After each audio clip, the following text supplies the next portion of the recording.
And we are indeed live with today's 220-1101 Core 1A Plus study group. Hello, everyone. Where you been? What's been going on? How's everything where you are? It has been very busy here. We have been moving things around and putting things in other places. Hello, chat room. We have been trying to get everything up and running for this live stream. And it has been a challenge, but I think we are at least in very good shape right now. It's not perfect. Nothing ever is, I guess. Oh, hello, chat room. How's everyone doing? We are just getting ready to go here. Let's make sure we are recording down there. The stream numbers look pretty good.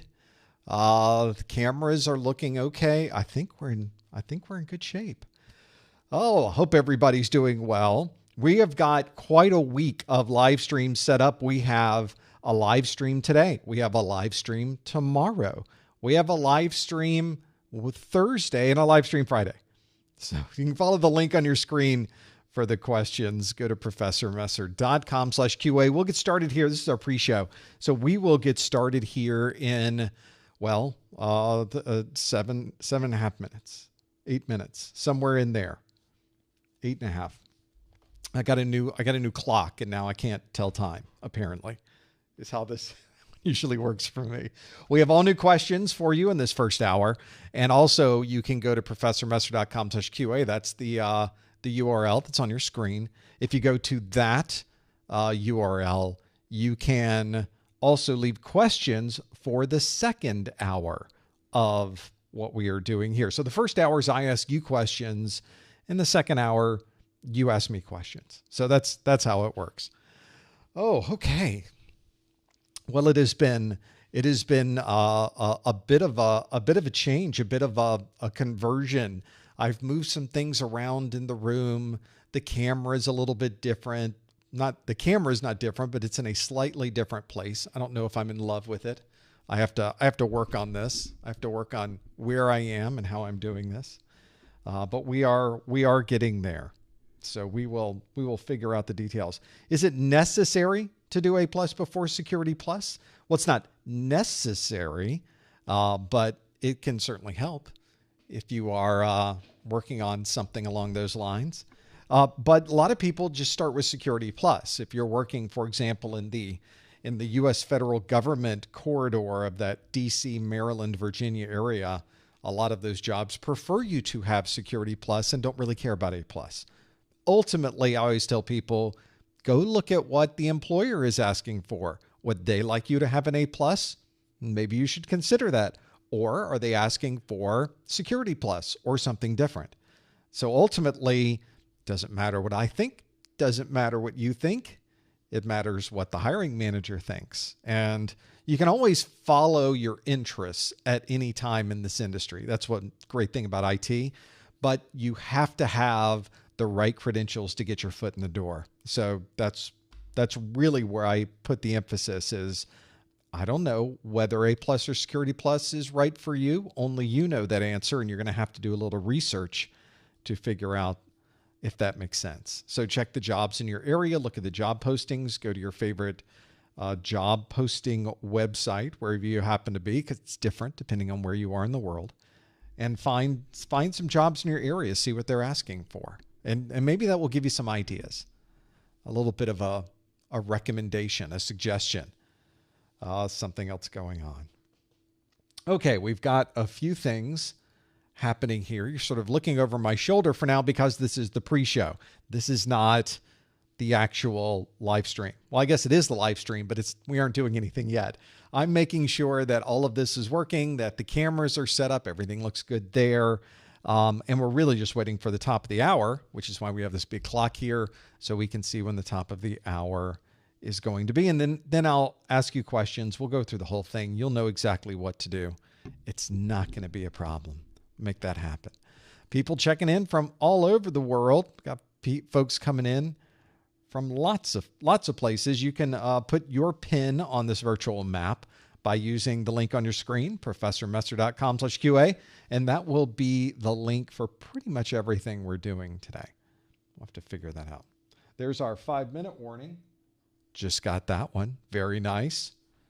Now we just need to, let's see, I'm watching myself do this. Okay, we won't use that bandwidth. I am in a weird bandwidth place too. My network is not where I would like it to be right now. I got a lot of work to do. I'm going to make it happen. So we'll figure it out. I will definitely be working on a number of different tweaks and changes and those types of things over the coming weeks and probably months. One thing that's always the same with this layout, this configuration that we have, is that it is almost always a work in progress. There's never a moment where I don't want to change something to make it a little bit better. I don't know if I was able to make it a little bit better with this one. We've got some coloring issues and some white balance things I need to correct. And there's cables that I'm missing. I've got a headphone amp that is in one place and I am in another. So all those little things, you know what I mean. We kind of have to work out the kinks as we go along. But we're here now. We made it to the live stream. So that was the important part, is to get this up and running and see you guys again. It's been a long time. It's been over a month since our last live stream. Was it over a month? Almost a month. I guess our last live stream was the end of January, but it really worked all the way around. Yes, this mouse is a thing, isn't it? This is the handshoe mouse from Hippus. If you want to see links on these things, I know it's hard to see in this lighting. Go to professormesser.com/studio. And there's a studio link on the front of the Professor Messer website too. So you can see what that's about, but it fits your whole hand.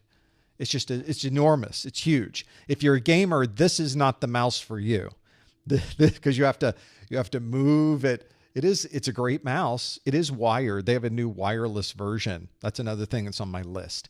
But I'm currently using the wired version, and it's worked great for years. But I like that it is so big and I'm here so much. I'm here a lot during the day, just writing. And it's nice to have a mouse that you can just put your hand on, and it's not off on the side. Your hand doesn't turn out to be the claw at the end of the day. It's just a little bit more ergonomic, except it really is ergonomic. So that's it. 3 minutes to go, 2 minutes to go. Coming up on 2 minutes until we get started. We'll get a live stream going here in just a moment. I don't know if I'm completely happy with where I put my camera, but it's too late now, everybody. We're ready to go. I will simply lean into the camera a little bit. You can kind of see here, I'm just not sure if I'm centered properly or if I'm not. These are the things you worry about when you're setting up live streams, is where's the camera going? Is it too high? Is it too low? Is it facing the wrong direction? My headphone amp, I got a headphone amp that's temporary in my ear, and it's not good. So I can't wait to get my original headphone amp to go in here. So I'll have to figure that out. And indeed, when this is over, I will be tweaking and changing. And so tomorrow there's another live stream. You can always tune back in to see, is it different? Is it better? Is it not? We'll figure it out. All right, everything is running. You kind of see my Cylons running down here. They're working the way they should. I just need to make sure that I have everything in place. All right, we got a minute to go. Everything looks pretty good. Probably put the graphics up. What else? I think we're okay. I think we just might make this happen. Hopefully the live stream looks okay. Hopefully it sounds okay. I did a lot of testing over the weekend.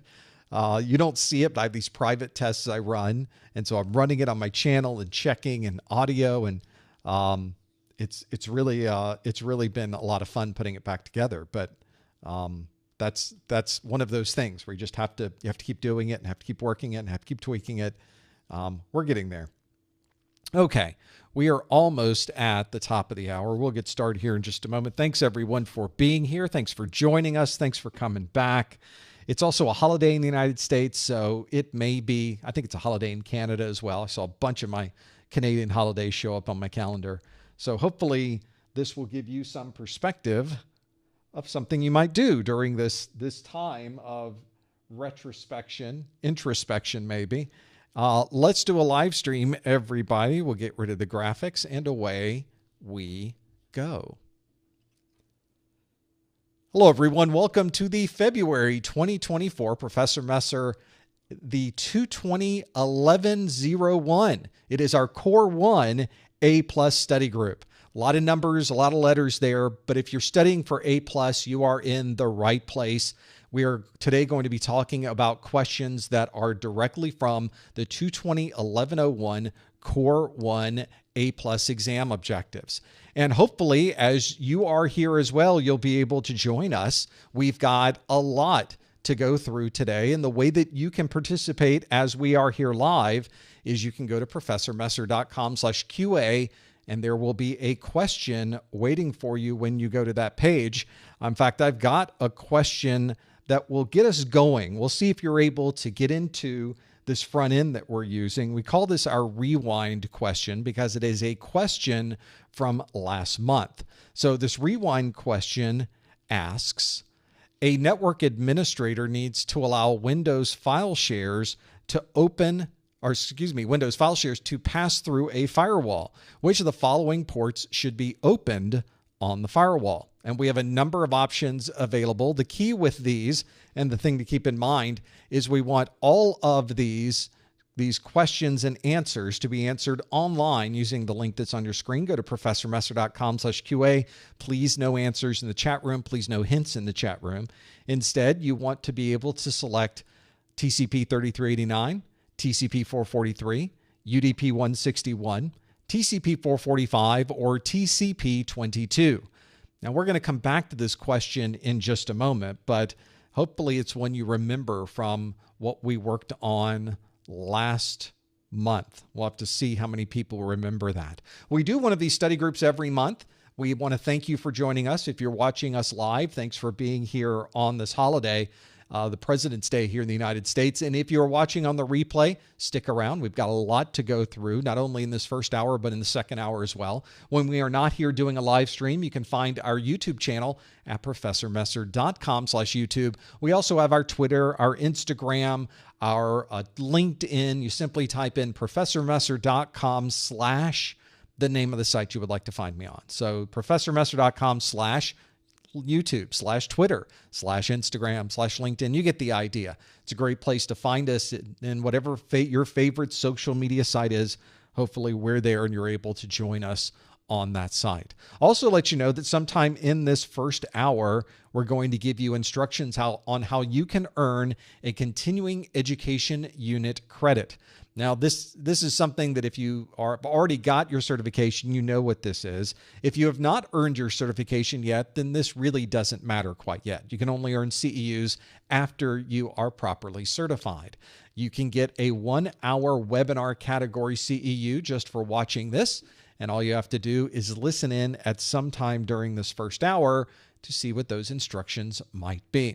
Today, we're going to talk about questions that come from the 220-1101. There are 2 exams you have to pass to earn your A+ certification. One of those is the 1101. The other one is the 1102.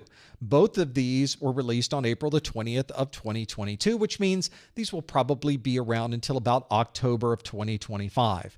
So as we sit here on the very beginnings of 2024, you have plenty of time before you even have to worry about these exams going away. Both of these exams are 90-minute exams. On the 1101, you need to score 675 on a scale from 100 to 900. It's kind of an odd scoring system. You have to do a little bit better on the 1102. It's the 700 out of this scale from 100 to 900. And regardless of what your scores are, as long as you meet those minimums or better for both of these exams, you're A+ certified. In the instant you pass that second exam, you are certified for 3 years. We will be talking about topics today from our 220-1101 exam. So everything we do today will be about mobile devices, networking, hardware, virtualization and cloud computing, and hardware and network troubleshooting. So we have A lot of different topics to go through. We'll try to touch on every single one of those during this live stream. Also let you know that if you would like to listen in on this live stream after the fact in an audio version, maybe you're driving in your car, maybe you're working out where you can't watch a video replay, we have an audio replay available in podcast format. You can find that at professormesser.com/podcast, or you can listen in to your favorite streaming service. Just simply go out to Spotify or whatever streaming service you like to use and type in Professor Messer. You'll also find our podcast there. If they're not there, let me know, whatever your streaming service happens to be, and I'll see what I can do about getting them on that service as well. Also let you know that we usually have within the next day or so a list of the timestamps available, although this is normally done by my marketing manager, Lori. Hi, Lori. She's taking some days off, though, so this may be a little bit longer than one day, but hopefully in a week or so we'll have the timestamp up and running. It's a very important part of this, so you can find exactly what you're looking for by simply clicking on the timestamp and going directly to that inside of the video. And thanks to Lori, you can go back years to find all of those different timestamps. Very, very useful to have that there. When we're not doing one of these live streams, you can also find us over on Discord. That is the chat that's available on our website. If you want to find other people who are also studying for their A+ certification, we have hundreds and hundreds of people constantly in these live streams or in these Discords that are doing their own live streams. So feel free to join us. You can find it at professormesser.com/Discord. And I'll also let you know that eventually you will need to take this exam. And you could, of course, go to the CompTIA website and pay full price for your voucher, or you can simply visit professormesser.com/vouchers, where the discounts are already built into the price.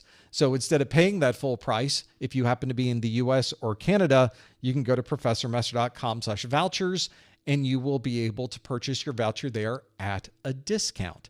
I also let you know that if you buy a voucher from my site, you even get something that you can't get on the CompTIA site. It's my Exam Hacks ebook. It's an ebook where I listed all of the tips and tricks that I use when I sit down to take a CompTIA exam. Hopefully, it's going to give you some ideas on how you can do better during the exam itself. And indeed, I do have tips there for doing better during the exam itself. So have a look at that. Go to professormesser.com/vouchers. Let's talk about this question we asked earlier, which is, a network administrator needs to allow Windows file shares to pass through a firewall. Which of the following ports should be opened on the firewall? Should it be TCP 3389, TCP 443, UDP 161, TCP 445, or TCP 22? Let's see how you answered this question. And I think you did a little bit better than we did last month. We can see that 52% of you, or the majority of you, say the answer is TCP 445. You can see that 15% chose TCP 443 and 16% chose TCP 22. And then a tie for third place with TCP 3389 at 7.37%, and then UDP 161 also at about 7%. So these are the challenges, of course, when you start looking at Windows file shares. You have to understand that Windows uses a very special protocol to be able to do this. That protocol is the server message block, or SMB, like a big block of cheese. The SMB is what Windows uses to transfer files, to access file shares, to print to a network printer. Sometimes you may see this referred to as CIFS, or the Common Internet File System.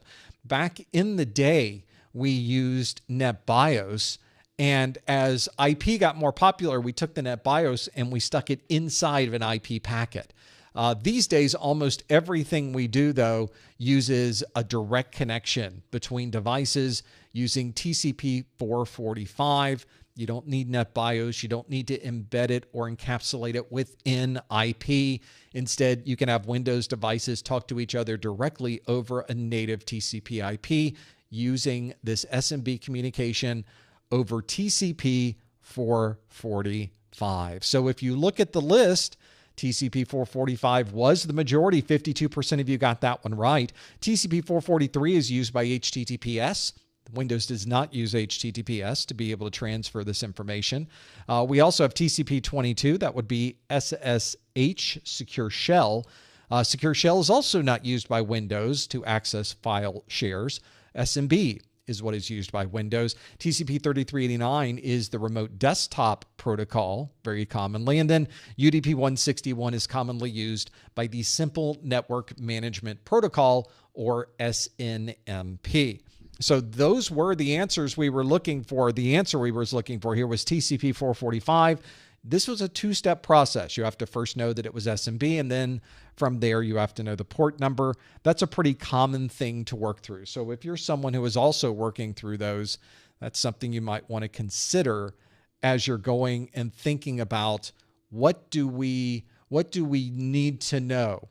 You can see it's not a simple protocol port number. You have to know a little bit more about what's behind that particular port number. So that's kind of the important thing. Let's talk now about other topics outside of the scope of this multiple choice that we just did. For example, this is a very popular exam question type on the exam, where it's a multiple choice question. The bulk of your exam will be multiple choice questions. That's where you have a question and then there are multiple options to choose from. But you may notice that the first handful of questions you get on your exam are not multiple choice questions. Instead, they are questions that CompTIA calls performance-based questions. Performance-based questions are questions that are really anything but multiple choice. So I have for you, as I do at the beginning of every live study group, I have for you today a performance-based question. So let's get this question going. This is one that if you're listening in on the podcast side, isn't really going to help you very much, but you can at least follow along if you happen to tune in on this side. So here is our performance-based question of the month. It is a fill-in-the-blank question. So I'm not giving you options here. On your screen are 4 interfaces.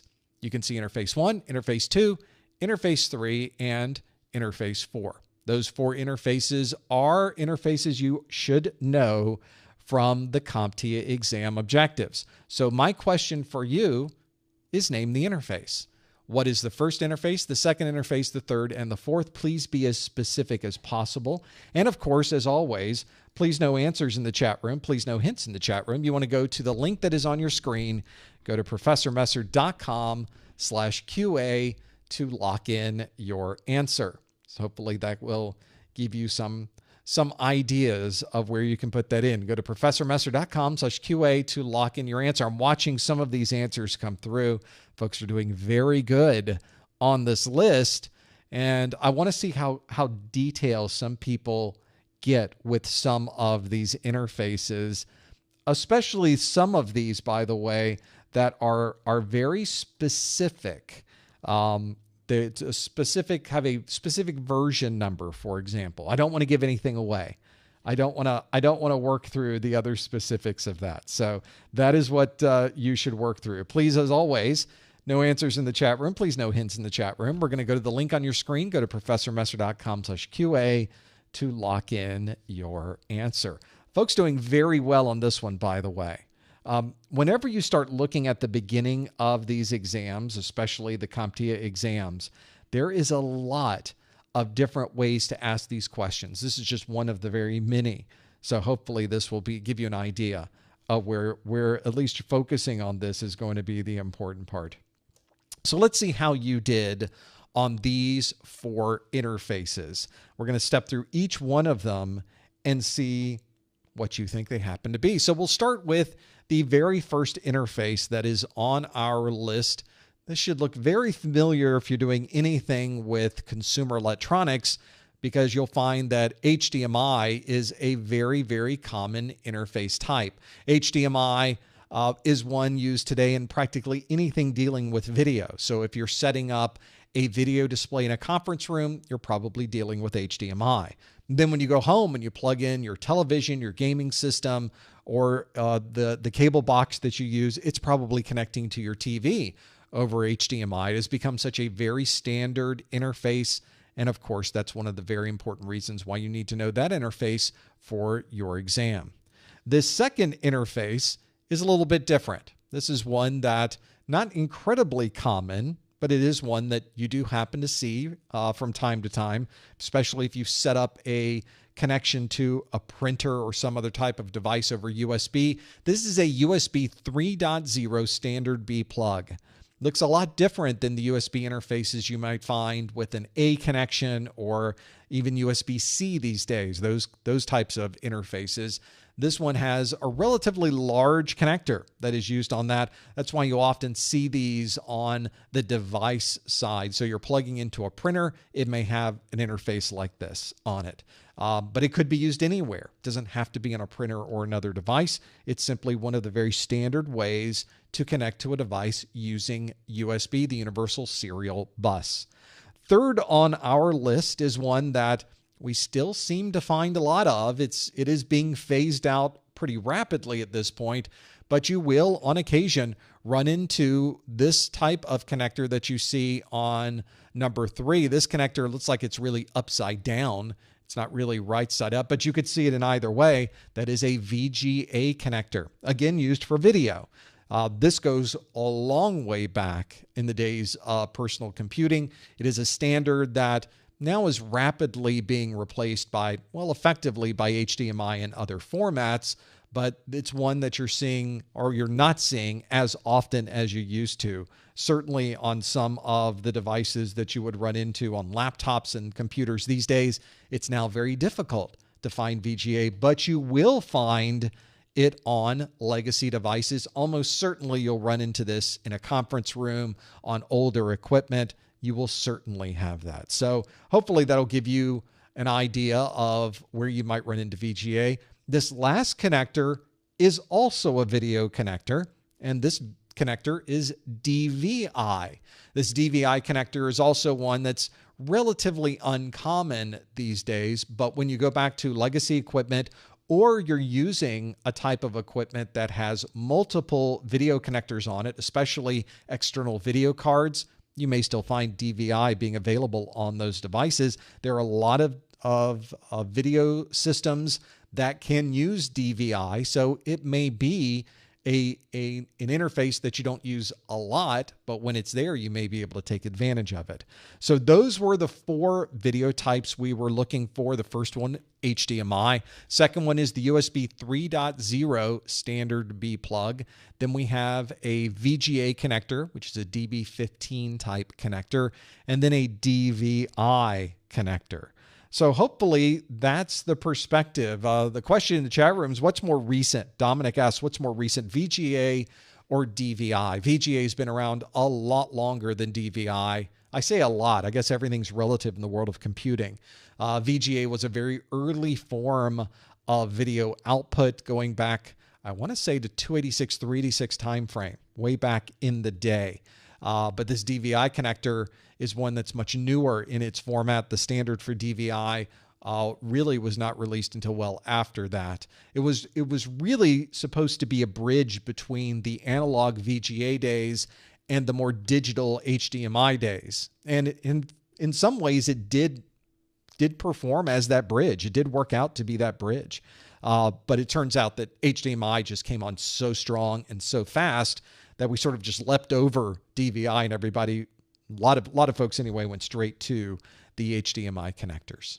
Those are the 4 interfaces. Hopefully that's given you something to think about. There's a lot more connectors and a lot more cable types you need to know for your exam. Make sure you're familiar with them, because you might get a question on your exam very similar to this, where you have to be able to recognize them by what they look like. So hopefully that's given you some perspective. Let's go back to a multiple choice question. This next question is speaking of setting up a conference room. This question asks, a company's LCD projector powers down after only 15 minutes of use. Which of the following is the most likely reason for this issue? Is it a power off timer, thermal override, faulty video cable, memory corruption, or ongoing power outages? Those are the different options we have available. A company's LCD projector powers down after only 15 minutes of use. Which of the following is the most likely reason for this issue? Is it a power off timer, thermal override, faulty video cable, memory corruption, or ongoing power outages? If you think you know the answer, please, no answers in the chat room. We want to go to the link on our screen, professormesser.com/QA, and lock in your answer. See if you happen to know what this one might be. Yeah, some of us in the chat room are talking about the days of going back to the EGA, CGA type of days, and even before that. We had all kinds of different ways to plug into computers during the very beginning. There were no standards for video. We had to figure out a way to standardize on all these different video types. And a lot of the early computers either had their own built-in display or you connected through some type of analog connection to a television, which was not uncommon back then. Now, of course, we have all of these different video formats, and aren't you lucky that you get to memorize all of them and know which ones are going to be there? Of course, you should always go back to your exam objectives. That will tell you everything you need to know about setting those up. So this is a pretty good question. If some of you have worked with these LCD projectors, you know that troubleshooting these can be an important part. You walk into a room, they're trying to get a meeting going, the pressure's on. They want to know immediately, can we get this up and running? We need to get this meeting finished, and you have to troubleshoot this. And this might be the problem that you're running into. This might be the issue that you would find is this one. Let's see how you did with this question. This question asks, a company's LCD projector powers down after only 15 minutes of use. Which of the following is the most likely reason for this issue? Is that a power off timer, thermal override, faulty video cable, memory corruption, or ongoing power outages? Let's see what you answered. And we can see that we kind of have a tie for first place. We have 48% of you that say it's a thermal override. We have 43% of you that say it's a power off timer. We also have 4% that said a faulty video cable, 2% said ongoing power outages, and only 1% said memory corruption, which leads me to believe that nobody really thinks it's a faulty video cable, memory corruption, or ongoing power outages. Looks like most of us are torn over this idea of a power off timer and thermal override. Well, if you're working with troubleshooting an LCD projector, it can be a challenge if you're having a projector constantly shut down. You might want to see what's happening. Is it completely turning off? Or is the issue one where simply the screen goes dark? You suddenly lose the light, but you can still hear fans running. That may sometimes happen as well. This is almost always some type of cooling issue. One of the things I will often do, and I've been in hundreds and hundreds and hundreds of companies' conference rooms. I used to go from place to place every day and talk to people in their conference rooms. And I would look at the projector that's up there, and there's always an intake because these need a lot of air moving through it to keep it cool. And I look at the intake, and there's always a lot of dust on those intakes. And it makes me wonder if they happen to have a problem with that device suddenly having the light go out in the middle of a presentation. If those temperatures get too high inside of that device, it will turn off the bulb so that you don't damage the bulb or any other components inside of the LCD projector. So go check the airflow and make sure that everything is able to cool the way you would hope that it would cool, because this is really most of the time when you have these types of outages, this is really your number one, is that it's just getting too hot for someone to be able to work on. It can be an issue. So in this particular case, you've got two options to choose from. Thermal override is really the one I'm going with. 48% of you chose that one, almost a majority. But 43% of you say it's a power off timer. Well, this is one of those cases where if you've ever worked with these LCD projectors, they don't have a power off timer on them. It'd be very unusual to find an LCD projector that just powers itself off after 15 minutes. That's not how these devices work. So what you have here is a case where almost always you'll run into these thermal issues, and you will never really find a power off timer on an LCD projector. You also find that if you're able to turn it back on and get it running, we didn't really get a lot of detail about what happens after it powers off in this question, which might help us more with determining, is it something relating to power or is it something relating to thermal?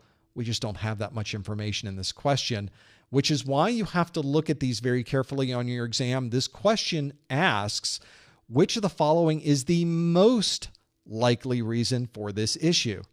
So the question becomes, could it be a power off timer? It could, but they are so unusual to find. And quite honestly, it'd be crazy for a company to implement a power off timer inside of an LCD projector. The number of phone calls they would get would be through the roof. That a power off timer is not very likely, very unlikely. So could it be? Yes, it could be. Is it likely? It is not. So that's why we go with the thermal override on this one. 48% of you say thermal override would be the one you would choose. I think that's the right answer. And as you've already seen, that's the one I think it is as well. If it gets hot, we need to make sure it cools down. So check your airflow, make sure the fan is working inside of your LCD projector, make sure it's getting the cooling that it needs. I think you'd be in better shape. Thermal override is indeed the correct answer there. Let's do another question. You'll bounce back. We have the next one on our list that asks, a Bluetooth pairing process between a phone and a computer is failing with an error. Which of these would be the most likely reason for this problem? Would this be A, low battery, a jailbroken phone, an incorrect PIN, a password-protected 802.11 network, or an unpatched OS? Those are your 5 options. Please do not answer in the chat room. Instead, you want to go to the link on your screen. Go to professormesser.com/QA to lock in your answer. That question again is, a Bluetooth pairing process between a phone and a computer is failing with an error. Which of these would be the most likely reason for this problem? Is it low battery, jailbroken phone, incorrect PIN, password-protected 802.11 network, or an unpatched OS? If you think you know the answer, there's your link. Plug in your answer. A lot of people putting their answers in very quick on this one. We have a lot of people that have been frustrated by Bluetooth pairing processes, apparently, and they know what this has to be. This is another one of those, by the way, where it could be more than one thing. I can think on this list, it could be 3 things. It could be, but that wasn't the question. The question is, which of these would be the most likely reason for this problem? You will see this on the exam often. In fact, you'll read a question, and before you're even looking at the possible answers, you know what that answer might be. And then you go through the answers and you realize, oh, wait, what I thought it was isn't even listed. Well, that's because they're asking you what the most likely reason would be given the available options. And that is the one you really have to think about, is given the available options. Let's see how you did with the available options. This question again asks, a Bluetooth pairing process between a phone and computer is failing with an error. Which of these would be the most likely reason for this problem? Would it be a low battery, jailbroken phone, incorrect PIN, password-protected 802.11 network, or an unpatched OS? What did you answer? And we can see that 64% of you say the problem is an incorrect PIN PIN. We have 16% that say it's a password-protected 802.11 network. 10% say it's an unpatched OS. 5% say low battery. And 2% say a jailbroken phone. And by the way, I'm with the folks in the chat room who say, okay, it would be nice to know what the error was. That might give us a clue. Which is true. That's absolutely the case. It would be good to know what this error happened to be. However, I will tell you that very often the ticket comes in to the help desk that says, this phone won't pair. Hey, see what you can do with that. That's it. Well, did you happen to make a note of the error that was received when it went? No, I didn't look at that. Well, did you get a screenshot of the error occurring? No, I didn't get it. Didn't even write it down. Barely paid attention to it. So very often you don't get to know that error message. You have to reconstruct what the problem might be based on what we're seeing here. So what would this problem be? The Bluetooth pairing process is one where you are configuring a mobile device like a phone to be able to communicate to some other device over Bluetooth. And most of the time, this involves setting one or both of these devices into a discoverable mode where it can find, one device can see or find the other device that it's trying to connect to. And then you can select the device that shows up in that list. There may be quite a few, by the way, that show up in that list. So make sure that you pick very carefully the device you want to connect to. But to make sure that you have selected the correct device, there will be a personal identification number that is either matched or needs to be input into one of the devices to confirm that you are adding the correct Bluetooth device.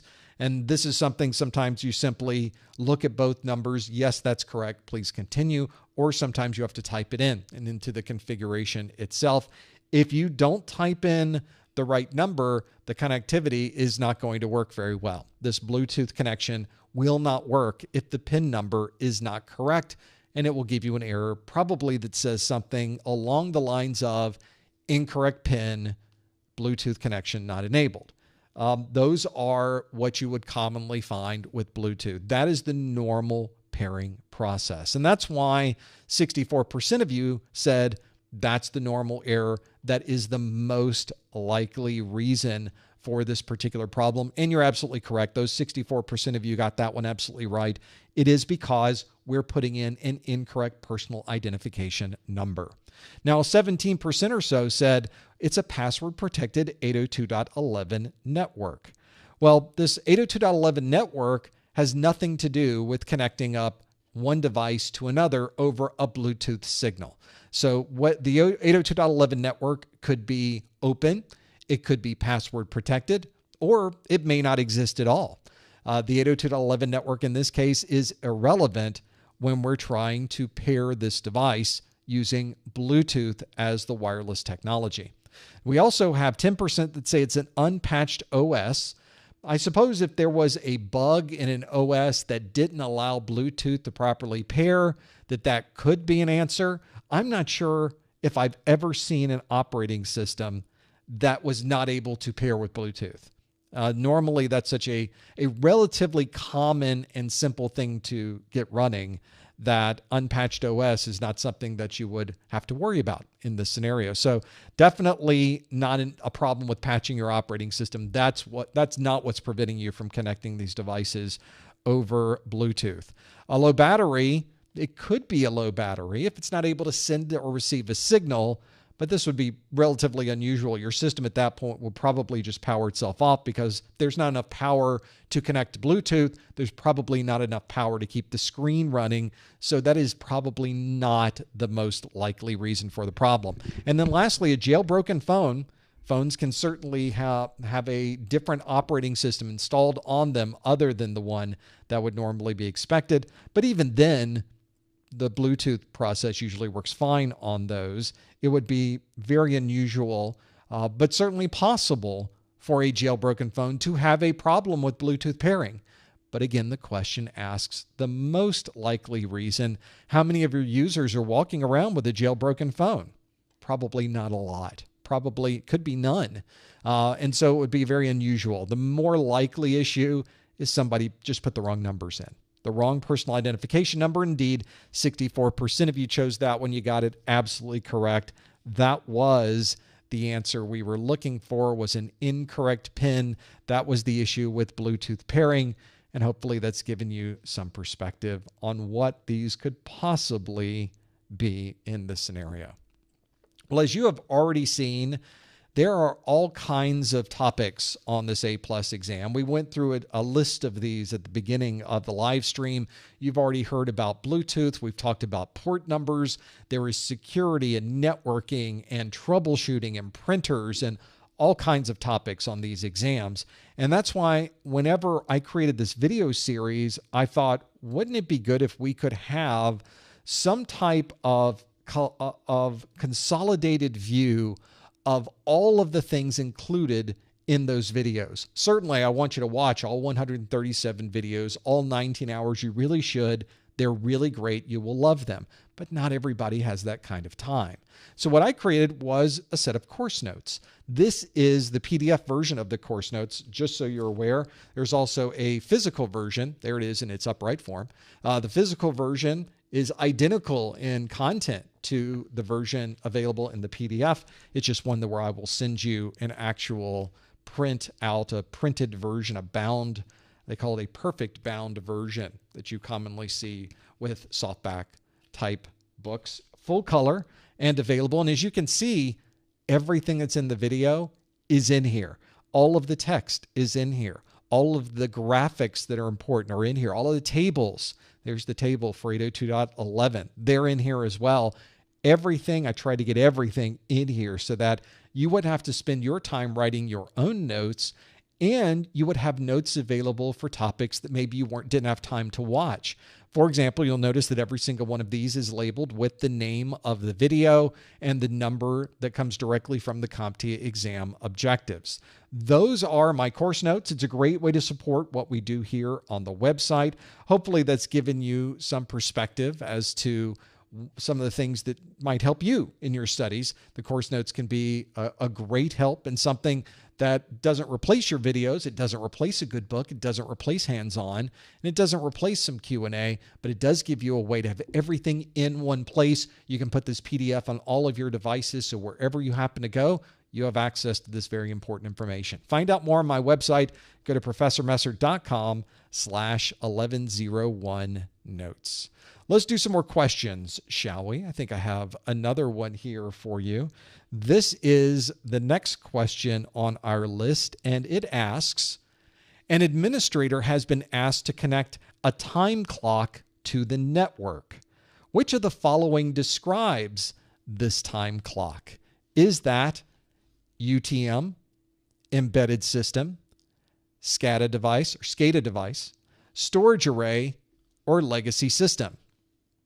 Need to have my long and short syllables.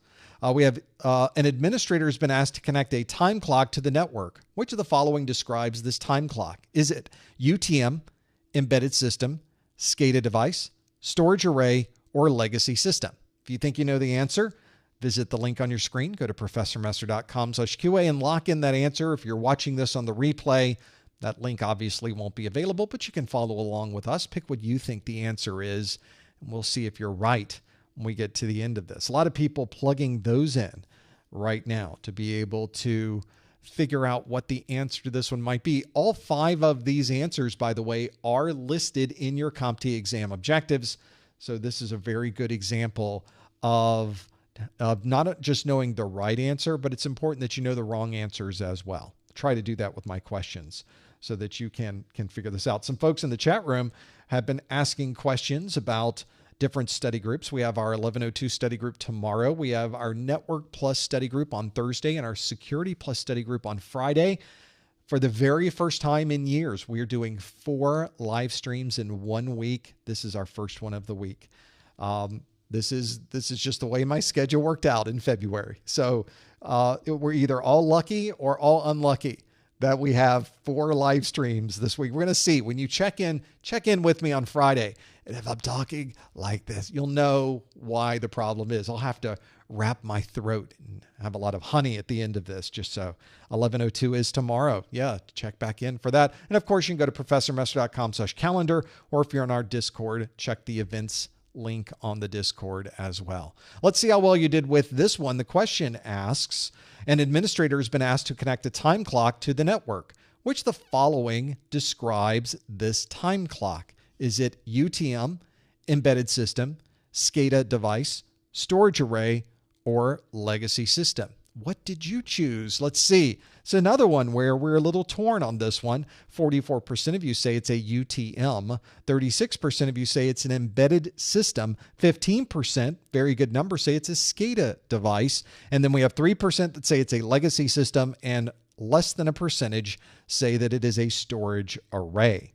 So this is a situation where we've got a time clock. If you've ever worked with these time clocks, if you ever punched into a time clock, these days you're not using a piece of paper and pulling something down on the time clock. You're usually putting in a code and hitting the button saying you're checking in your time in.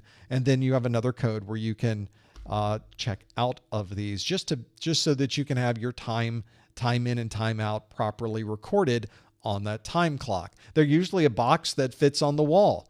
There's no screen other than maybe a small LCD screen on it. There's certainly not a large display. There's usually not a keyboard, although there might be a keypad.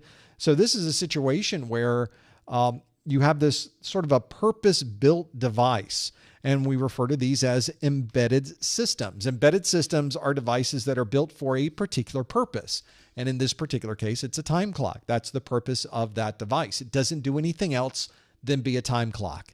It's not something I can connect to the network and have it stream video. It doesn't store files. It doesn't provide web services. It is a time clock. That's all it does. So that fits perfectly into this categorization of an embedded system. And in fact, very commonly, you probably don't have access to the operating system on that device. You may not even know what firmware is running on that device. So this is a very good example of many different devices. You can probably think of some that are already in your business or in your home that function in that way. They are just one device that does this one thing, but there is a networking component to it. And indeed, that is what we were looking for here. 36% of you said an embedded system. That's what that is, an embedded system. That's what we were looking for. Interestingly enough, the plurality of you, 44% of you, chose a UTM. UTM is a Unified Threat Management System. This is what we had prior to next generation firewalls. We had a UTM. UTM was a single box, but inside of that box were many different engines. There was a firewall engine and an antivirus engine and a content filtering engine and an IPS engine. It didn't work really well. The more of those engines you turned on, the slower the device got. And that's one of the big reasons that next generation firewalls came along, was to fix some of the issues that were implemented thanks to the UTM running so slowly. So in this case, a time clock is not a unified threat management system. That would not be the option we were looking for. Embedded system better fits exactly what a time clock might be. SCADA devices are those that are very large scale, especially if you work in an area where you have machinery, some type of manufacturing equipment. If you work for a power generation company, then you probably have these very large generators, these very large industrial machines, and those devices are connected over a SCADA network. A time clock is just a box. You can buy one on Amazon and plug it into your network. It certainly would not qualify as a SCADA device. It would have to be much bigger and pull a lot more power and maybe generate energy for us. But time clocks don't do any of those things. So we would not put a time clock into the category of SCADA. We have 3% that said a legacy system. This time clock and nothing about the question talked about this being a legacy unit or one that was so old that nobody was able to support it any longer. So would not really qualify it as a legacy system. And very few of you chose a storage array. There's no storage and certainly not an array of storage on a time clock. It's really for clocking in and clocking out. I would fit it into the category of an embedded system, and 36% of you chose that one. That's the one I would choose as well. Hopefully you were able to get that one right. And now for those of you that did choose the 44% UTM, now you know what a UTM is. So if that comes up on your actual exam, you'll know exactly what they're talking about. Let's do another question. I have more here that we can work through. This question asks, which of the following uses parity as a method of redundancy? Is that RAID 5, Lightning, VLAN, TPM, or PostScript? 5 different options there. Which of the following uses parity as a method of redundancy? Is that RAID 5, Lightning, VLAN, TPM, or PostScript? You think you know the answer?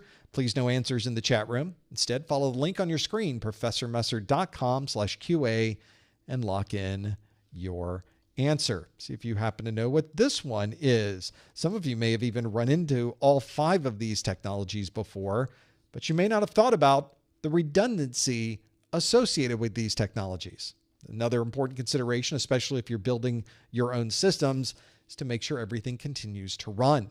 So hopefully you're familiar with which one of these this might be. A lot of people locking in their answers on this one, so we'll have to see what you think this one might be. A lot of people I can see a lot of people in the chat room are questioning my use of time clock. Like you've never seen a time clock. Nobody's punched in on a time clock before in the old movies. Nobody's used those before. This is a lot of these times you do this through other methods. Maybe there's an app, maybe there is something you do on a phone, or there's actually a box that's connected to the wall that you physically have to type in or scan your card through. They're still out there, so you will run into those from time to time. It is very, very common. Let's see how you did with this one. This question asks, which of the following uses parity as a method of redundancy? Would that be RAID 5, Lightning, VLAN, TPM, or PostScript? Let's see how you did with this one. 90% of you.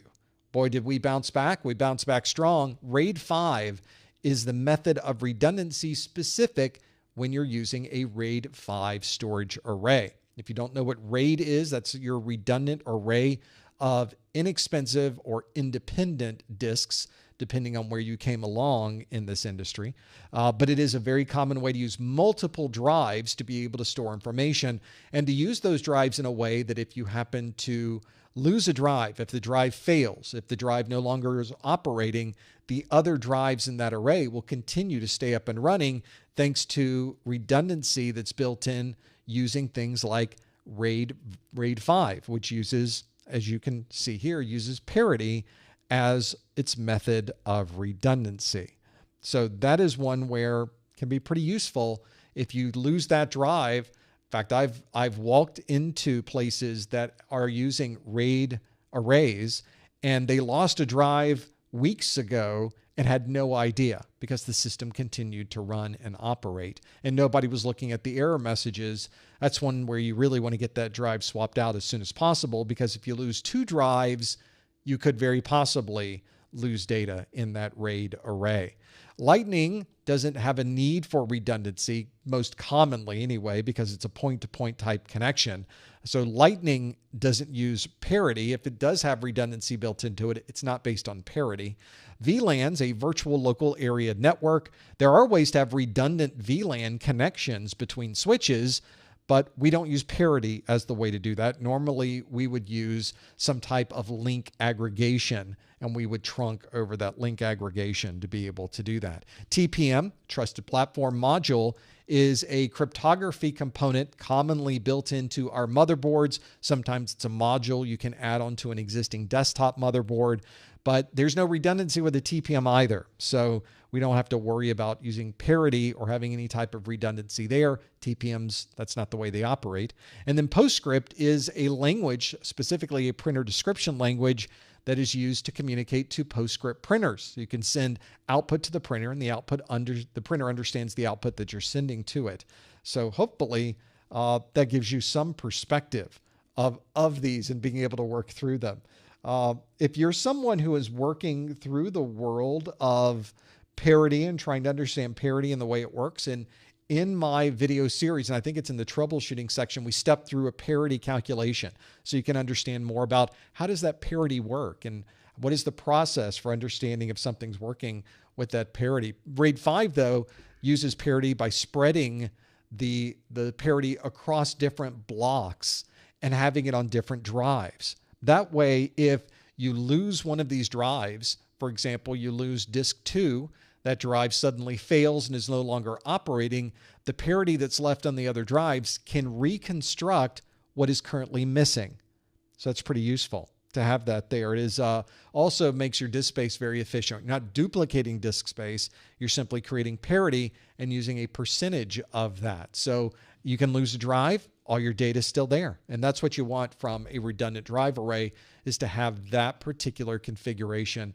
That way you're always up and running. You don't lose any data. In fact, you probably don't even get a phone call from the folks saying that there was a problem because they have no idea. RAID 5 redundancy keeps everything up and running without any problems thanks to the use of parity. That is exactly the correct answer. And hopefully it's one that you got. I think most of you did because 90% of you said that RAID 5 was the answer for this one. If you're watching this video for continuing education unit credit, you're collecting these CEUs to be able to use them towards a renewal, I would be glad to send you a 1-hour webinar category CEU, and you must follow these instructions to be able to earn your CEU. Go to the top or the bottom of the Professor Messer website, click the Contact Us link. That's a pretty important one. Make sure you click the Contact Us link for this. In there, we'll bring up a form, put in your name, your email address. In the subject line, put February 2024 A+. And then in the body of the message, on a line by itself, please, put the super secret code word of the month, postscript. Postscript is the super secret code word of the month. If there is something else you would like to put in those messages, I read through every single one of these. You're more than welcome to put them in there. I do like reading through them. I get a lot of these, so I'm not able to respond back to every single one of them, but I do read through every single one that you do send to me. That is, again, follow the directions. Go to the top or the bottom of the Professor Messer website. Click the Contact Us link. Put in your name, your email address in the subject line. Put something that at least I can recognize that says February 2024 A+ or 2201101, so I know where this came from. And then in the body of the message on a line by itself, put the super secret code word of the month, postscript. If you're watching this on a replay, then you must use this process to earn your CEU. CompTIA requires you to get an email that certifies that you were here watching this. And once I receive these messages from you, I will be sending off an email. Usually it takes about a week that confirms and certifies that you were indeed here. Hopefully that is something that you will be able to use during your process. I know not everybody's collecting CEUs anymore. A lot of people will get a higher level certification or they'll use CertMaster CE. But it is an option. A lot of people still do it. I'm more than happy to provide you with a CEU. Again, you can only collect CEUs if you are currently certified. If you've not been certified on any of these certifications yet, all of that really doesn't matter for you. You don't have to send those in. You can't use them until you're certified. Let's do another question. I've got another one on this list. This next question asks, a development team is building a cloud-based inventory application using pre-built modules. Which of the following would best describe this model? Would it be, on this list, SaaS, IaaS, VDI, metering, or PaaS? All cloud-based technologies, all cloud-based topics. Hopefully you're familiar with those cloud-based topics. Hopefully you're familiar with what a development team might be building. So hopefully you're familiar with what these things are. If you don't know all of these, you need to definitely think about what all of these might be. Let me put the link on the screen. There you go. You can go to professormesser.com/QA and lock in your answer. See if you know this one. Obviously, cloud-based technologies is an important part of what we do these days. There are cloud-based technologies in A+. There's a good bit of cloud in Network+, Security+. The focus is cloud. There is some cloud focus on Security+, at least the most recent version, although most of the talk about cloud on that one is more from a security perspective. So hopefully this is one you are familiar with. If you think you know the answer, please no answers in the chat room. You want to go to professormesser.com/QA, that link that's on your screen, to lock in your answer. See how you do with that one. This is, when you start working through these questions, there could be another few options that are here that you may not recognize. If you see something you don't recognize, make a note of it. I try to pull all of these from the exam objectives, and so you should know what all of these topics are. And if you don't, make sure you go through and research those, because the questions on your exam might be answers that we aren't going through, that are not the correct answer, but you still might find those on your exam. Let's see how you did with this one. The question again asks, a development team is building a cloud-based inventory application using pre-built modules. Which of the following would best describe this module? Would it be SaaS or SaaS? Would it be IaaS? Would it be VDI? Would it be metering? Or would it be PaaS or PaaS? Let's see what you answered for this one. And you can see, again, we're sort of torn over this. We have 45% that say the answer is platform as a service. And then 41% of you say software as a service. Only 12% chose infrastructure as a service. Sometimes you'll see that referred to as hardware as a service. And then 1% say it's VDI. Means it probably isn't. And then less than 1% say the answer is metering. So the question here, and the way we need to approach this question, is what it was really trying to talk about. In this scenario, we have a development team. They are building an application. They're building this application in the cloud, and they're building this application from pre-built modules. That is a lot there to be able to work through. And that's why in this case, the answer is platform as a service. Platform as a service, still you don't have to worry about maintaining a server. You don't have to worry about maintaining an operating system. You really don't even have to worry about maintaining any part of the data center at all. But you are building your own application. You are putting together and creating through the development process your own application to your specification. So this can take some time. You put these together. In fact, there's a lot of different sites you can go to on the internet where you can build your own cloud-based application using platform as a service. And the reason it's a platform as a service is that you don't have to build this application from scratch. These cloud-based services will very commonly give you a series of building blocks. So let's take a normal application. You have something like an inventory app. Well, the first thing you have to do is log in. When you log in, you might want to add inventory, search through inventory, or remove inventory. There's three things. So instead of building all of that information from scratch and building your own database function on the back end, you can use the built-in building blocks on platform as a service. And this one happens to be a login page. We'll put that Lego at the beginning. That's our login page. I don't have to design it. I don't have to configure it. I don't have to make sure that it's cryptographically secure. It's just a module that I add and say, yes, put a login page here. Then once you log in, put an add inventory page, put a search inventory page, put a remove inventory page. And that's why platform as a service is one that can be very used to very quickly build your own applications. But just so you're clear on this, you're still building your own application using platform as a service. And in this case, that's what the question was talking about, a development team building a cloud-based inventory application. So when you start seeing platform as a service, 45% of you chose that one. It is platform as a service. That is exactly the answer we were looking for.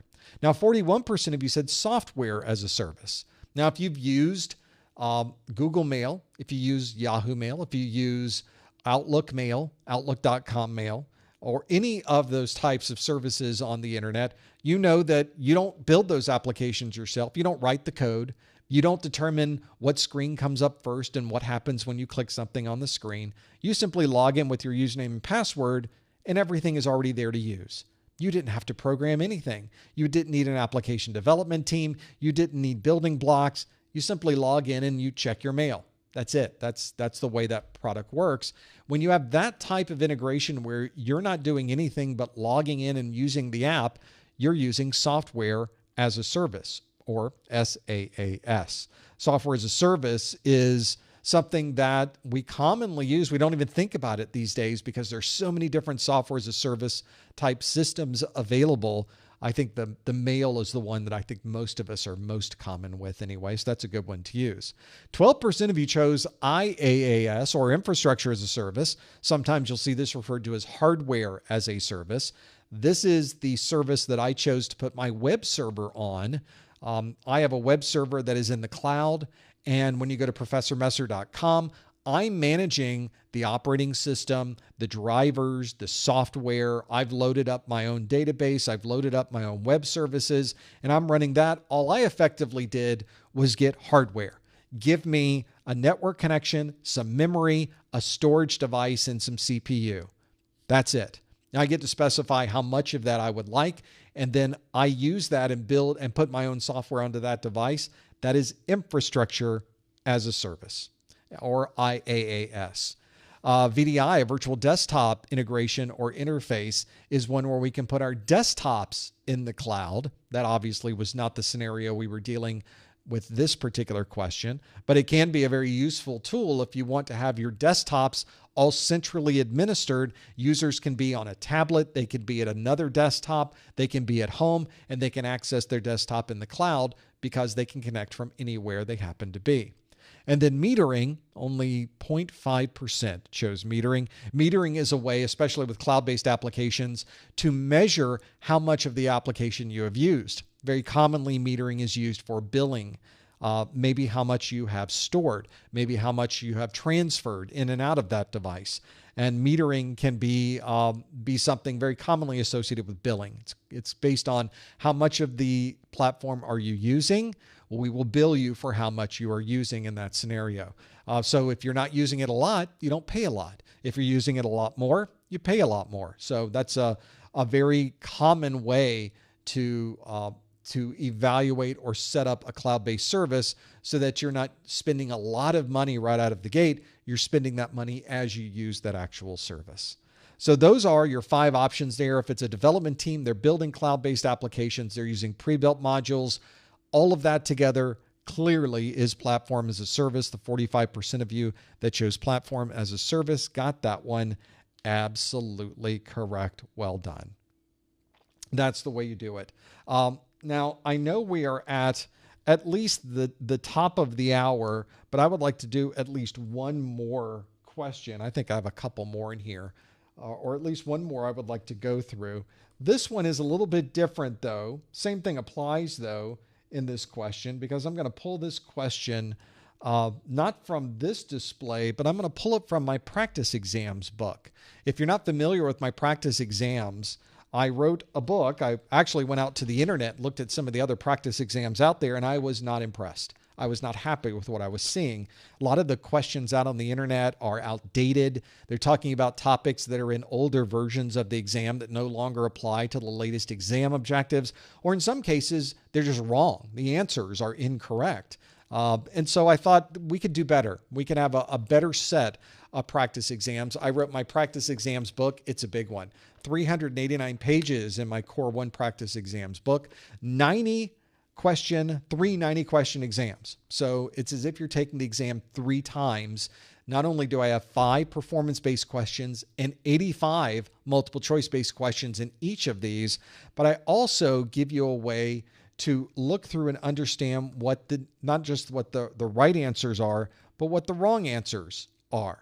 Let's step through an example of this. I'll show you what I mean. Again, same thing applies. Please no answers in the chat room. Please no hints in the chat room. This is my practice exams book. It's a PDF in its digital form. Obviously, it matches what's in the physical form of the book. This is question A40. And the question asks, a user would like to access email from their Windows 10 laptop using a smartphone's internet connection. Which of these technologies needs to be enabled on the laptop? LTE, 802.11, NFC, or IR? Now, this is a PDF, so this makes it very easy if you want to annotate some of this information. Maybe you'd like to mark one of these and you think it's that one right there, or maybe you're looking at the question and thinking, oh, it's an internet connection. So you have at least some things that you can do to be able to work through this. Whenever I start working and looking at the answers to these, this is a little bit more of a challenge to be able to understand it. I'm looking, by the way, also for those of you that are kind of looking in and poking in on what we do here. These are the numbers for the caching. I like to see those at 95% or 93%. Notice, look, there's the cache. There it goes up to 3%. So you could see those of you in the chat room were saying, hey, things aren't looking so good. Then all of a sudden, as we were talking about that, it got better. It saw that I was looking at it. Did you see that? Did you see it knew that I was onto it? Let's go back to this question. The question again asks, a user would like to access email from their Windows 10 laptop using a smartphone's internet connection. Which of these technologies need to be enabled on the laptop? Is it LTE, 802.11, NFC, or IR? Now, you could, of course, go to the page on the quick answer, which is page 31, and you could flip forward to that. But I have a detailed answer on page 75. Well, this is what page is this? I'm going to scroll down just a little. This is page 14. Well, it's a PDF. I don't want to have to scroll all the way to page 75. So what I did in the book is I put a link where it says the details. I'm just going to click that link, and it takes me to page 75. So, because it's a PDF, why wouldn't you do this? And so this says, again, the question has the answers. And it says the answer is B, 802.11. That's what we would want to configure on the laptop, 802.11. And I explain, of course, why that is the answer in this particular question. That's because we want to be able to connect to the smartphone. The smartphone is then connecting to the internet, but a very common way to connect between a laptop and a smartphone is over 802.11. Another common way to do it is over Bluetooth. But as you notice here, Bluetooth was not one of those options. Again, you may think that, I use Bluetooth for that. It's another good example of how sometimes it's not what you think the answer is. It's some other answer, and it's always one that's contained within these 4 options. We also have a list of incorrect answers. If anything, I think it's the incorrect answers that probably gives us the most information in this book.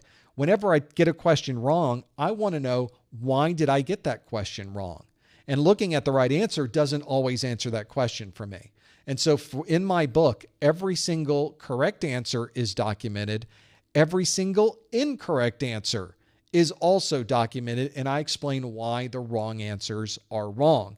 This, to me, completes that learning cycle. There's a circle there where you're asking the question, and when you get it wrong, it's an opportunity to learn more. But if there's no explanation, how are you supposed to learn? So in my book, you always have an explanation. You can always learn from the answers you get wrong. And then lastly, if you've gone through this question, you're wondering, I don't know what this question is even talking about. You can go all the way down to the bottom and you can see what video was used to create this question. It was in the 2011-01 Objective 1.3 connecting mobile devices. Not only do I have a link with a QR code that will take you there, but you can click the link in the book. It will open up the website to that video, and you can watch the video that explains the technologies that were covered in this particular question. That is my practice exams book. Hopefully that's given you some things that might help you for yours. And of course, you can buy them on my website. If you bundle them with the course notes, you get a little bit of a discount. So something you might want to consider there as well. Visit my website, go to professormesser.com/core1pe for the practice exams. Everything we talked about today came from the exam objectives. You've heard me say this over and over again. This is such an important document. If you don't have this document, please go download this. Make sure you have this. It should be the first thing you look at when you begin your studies. This should be the last thing that you look at when you use these. The idea of making sure that you know what's on the exam is so fundamental. This lists everything for you. Let me see if I have a copy. I don't think I have one loaded, but let's load one up real quick. I've got the A+ content that's here. I'm going to bring up the objectives just so you can see what they are. We'll look at the 1101 objectives. There they are. Here's what they look like. It even tells you what the different domains are and the percentage that you would expect to find on the exam. And then it goes through everything you need to know. So for example, section 1.0 is mobile devices. Section 1.1 is given a scenario, install and configure laptop hardware and components. And then it lists out everything you need to know. The battery, the keyboard, the random access memory, the hard drive, SSD, an SSD replacement, an HDD and SSD replacement, wireless cards, biometrics, and near field scanner features. So all of those technologies are important to know. And once you know those, you can go to section 1.2 and step through all of those. So there's your checklist. People ask me all the time, how do I know if I'm ready to take this exam? Well, if you can check off every single one of those that's in the exam objectives, you're ready to take your exam. And I think that's one of the best ways that you can test yourself. It's a good barometer to know, am I ready? Do I understand these technologies? And if you don't, you can circle it, you can highlight it, you can go back to my videos because my videos are numbered exactly the same way as those objectives. Hopefully that will give you some perspective on those. Go to professormesser.com/objectives or simply go to your favorite search engine and type in CompTIA Exam Objectives. Make sure you're downloading the latest version of those from the CompTIA website.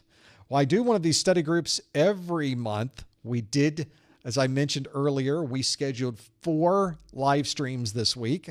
I don't know what I was thinking. Well, I do know what I was thinking, but now I'm wondering if I knew what I was thinking, which means tomorrow we have our Core 2 study group. We'd love for you to come back tomorrow and do that. We're, of course, got another hour here where I'm going to answer questions that come directly from you.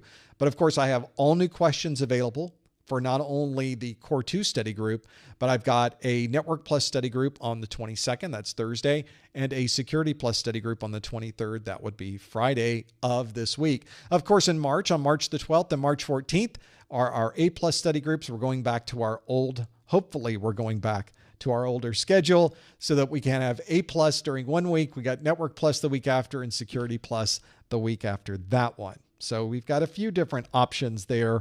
Make sure you're familiar and know what those will be. They're always on the calendar. You go to our website at professormesser.com/calendar to know what those are.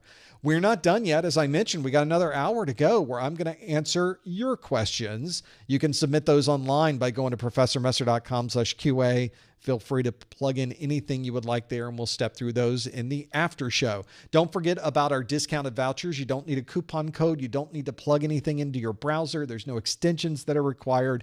You simply visit professormesser.com/vouchers, and the discounts are already built into the price. What could be easier than that? Don't forget about our course notes and practice exams. They're on our website at professormesser.com/1101success. And when we're done here, I'll be over on Discord. Hopefully you can join us at professormesser.com/Discord or join us on any of the social media sites where we happen to have a presence. Well, stick around. We've got a lot more to go through. I want to be able to take your questions in the second hour. Thank you for being here in this first hour, and we will see you next time on the A Plus study group. Okay, I'm going to take a quick sip. We are going to redirect what we are doing here. Let's see if I can get back on the screen. There we go. Hi, everybody. And we are going to see if I can go through the questions that you have submitted to me. I'll show you. Well, I need to get those up on your screen too. I'm going to go ahead and hide the results from that last question. And you can see on your screen, that's not what's on your screen. On your screen, here we go. You can submit questions for the second hour of our study group. That's our study group after show. You can submit them at any time. We'll be moderating questions during the session. So if you don't see your question pop up automatically when you submit it, I'm looking at it on my side. So do not worry. I would be glad to do that. Simply visit professormesser.com/QA to submit that question. So as we are doing that, I'm going to flip over to my Q&A side. A number of you have already put questions on here. Again, these questions can be about anything. They can be about technology, about certifications, about other certifications. They can be about anything you'd like to talk about. This is one where we sort of focus often on technology and career, but we're not stuck to that. And I'll give you an example. So we can talk about some of the things that are happening on this side.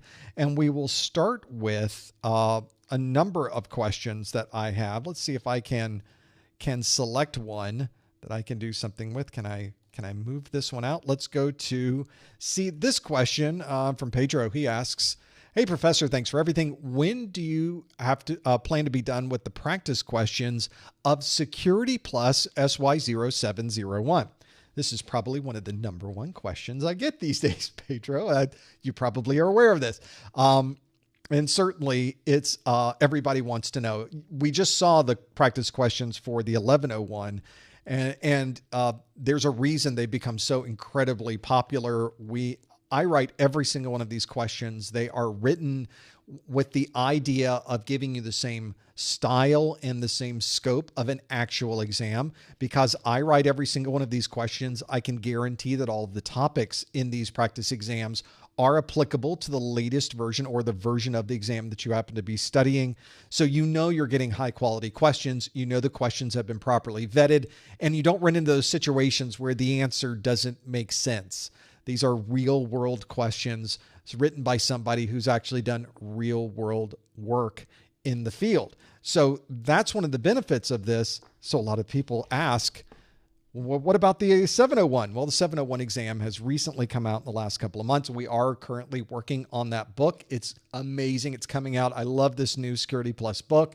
I'm very happy with the Security Plus practice questions. So this is one where I've been saying you will see this in the coming months. I think I could probably more appropriately tell you now, you will see this in the coming weeks. So we're getting very, very close to publishing it. It looks really good. I want to thank everyone for your support and for asking about it and for wondering, are you doing one? Absolutely.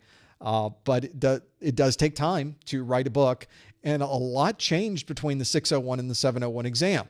More than half of the exam is different. It is dramatic in its difference. So imagine I don't have to rewrite the entire book, but I have to rewrite more than half of it. And that's a lot to rewrite, but we are getting close. I'm very happy to say. So I am working on it.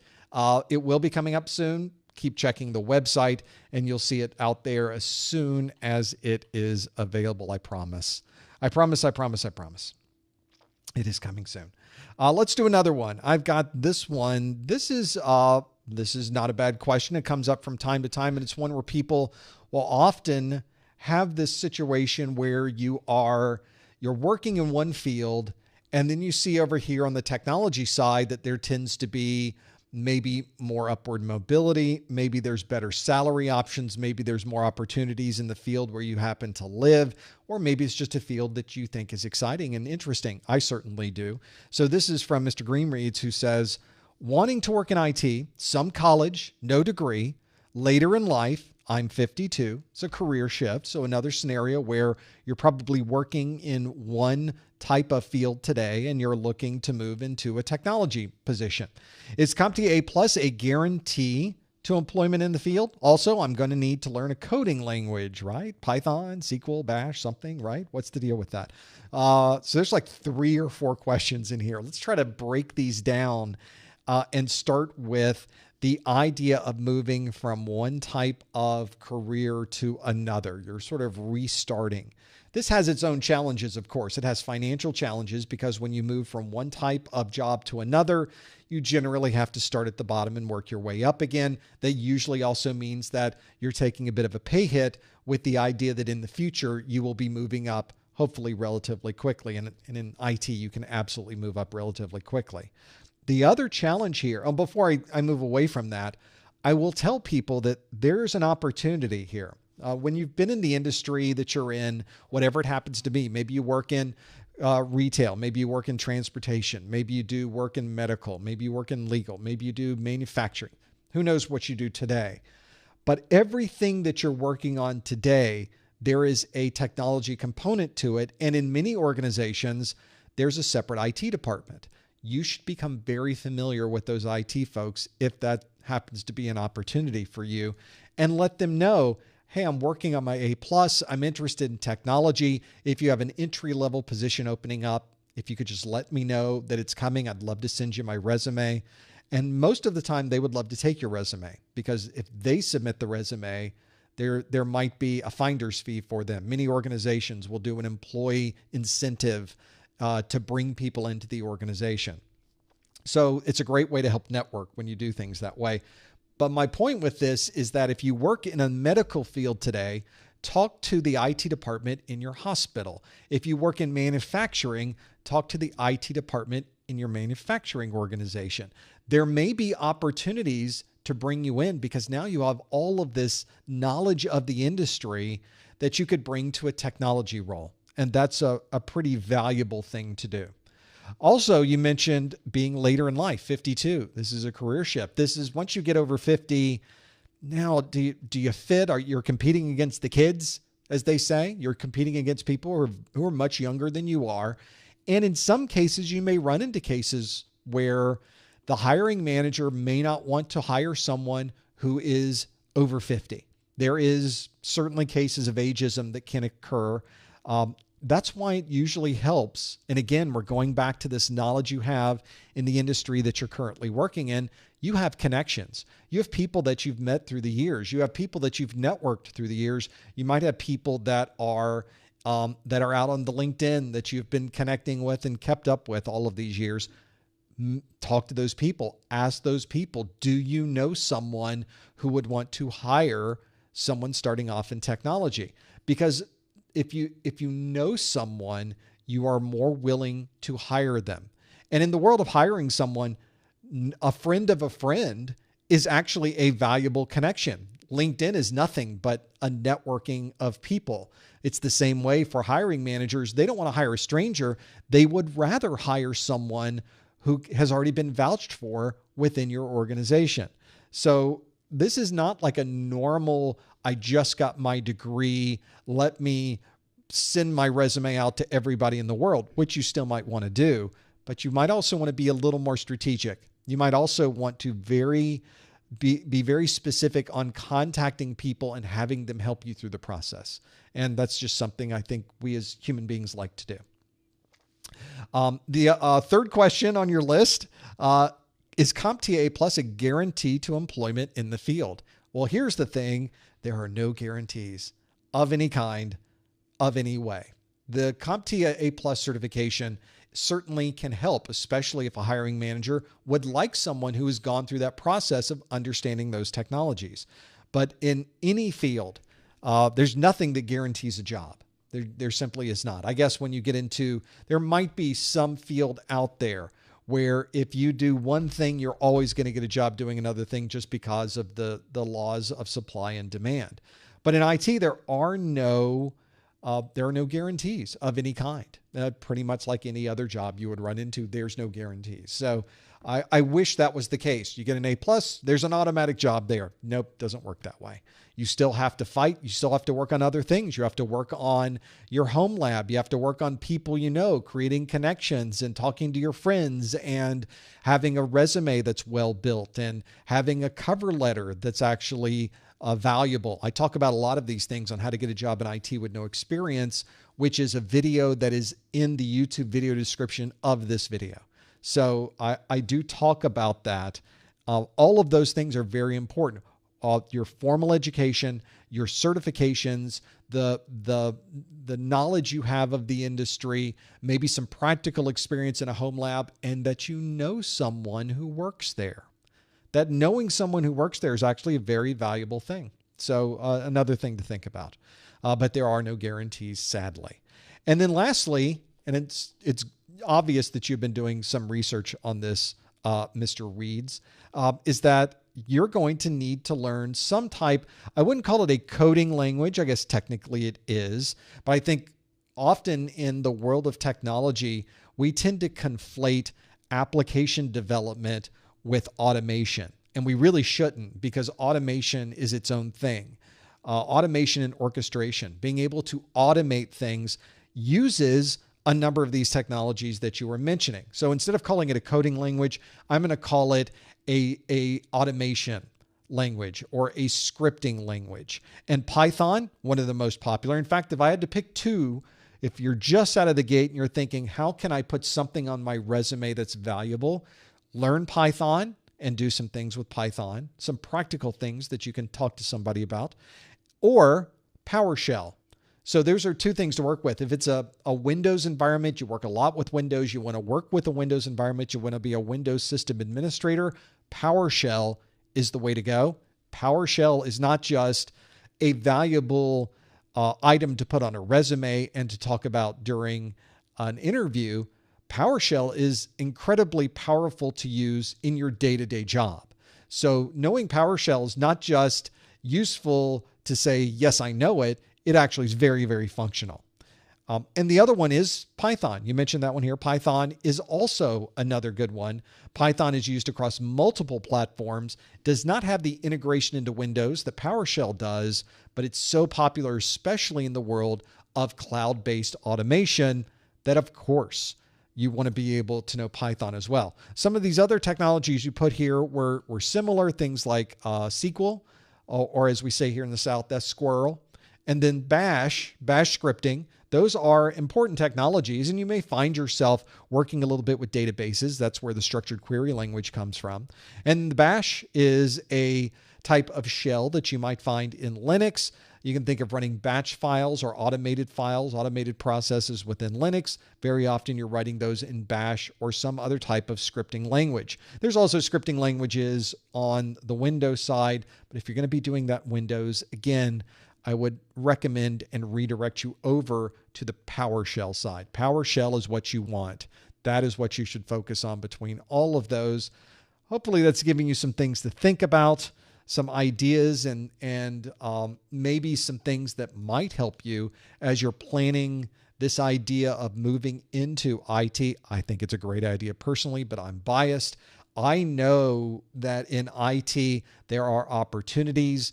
You can move up very quickly. Someone who is very dedicated, someone who works hard to learn, and somebody who finds a niche in our industry that nobody is really spending time on can do very, very well and move up very, very fast. It would not be unusual to have a six-figure income in 4 to 5 years in this industry, sometimes even less, sometimes maybe a little more, but the jobs are out there. The opportunities are out there. It takes a lot of work. Nothing comes for free, but they're there for you to go get. You just have to want them and to go get them. So I like the idea of this. I'm not going to be that person to tell you no. You've already got plenty of people telling you no. I'm going to be the one to tell you, yes, you should absolutely go do this. It's the right thing.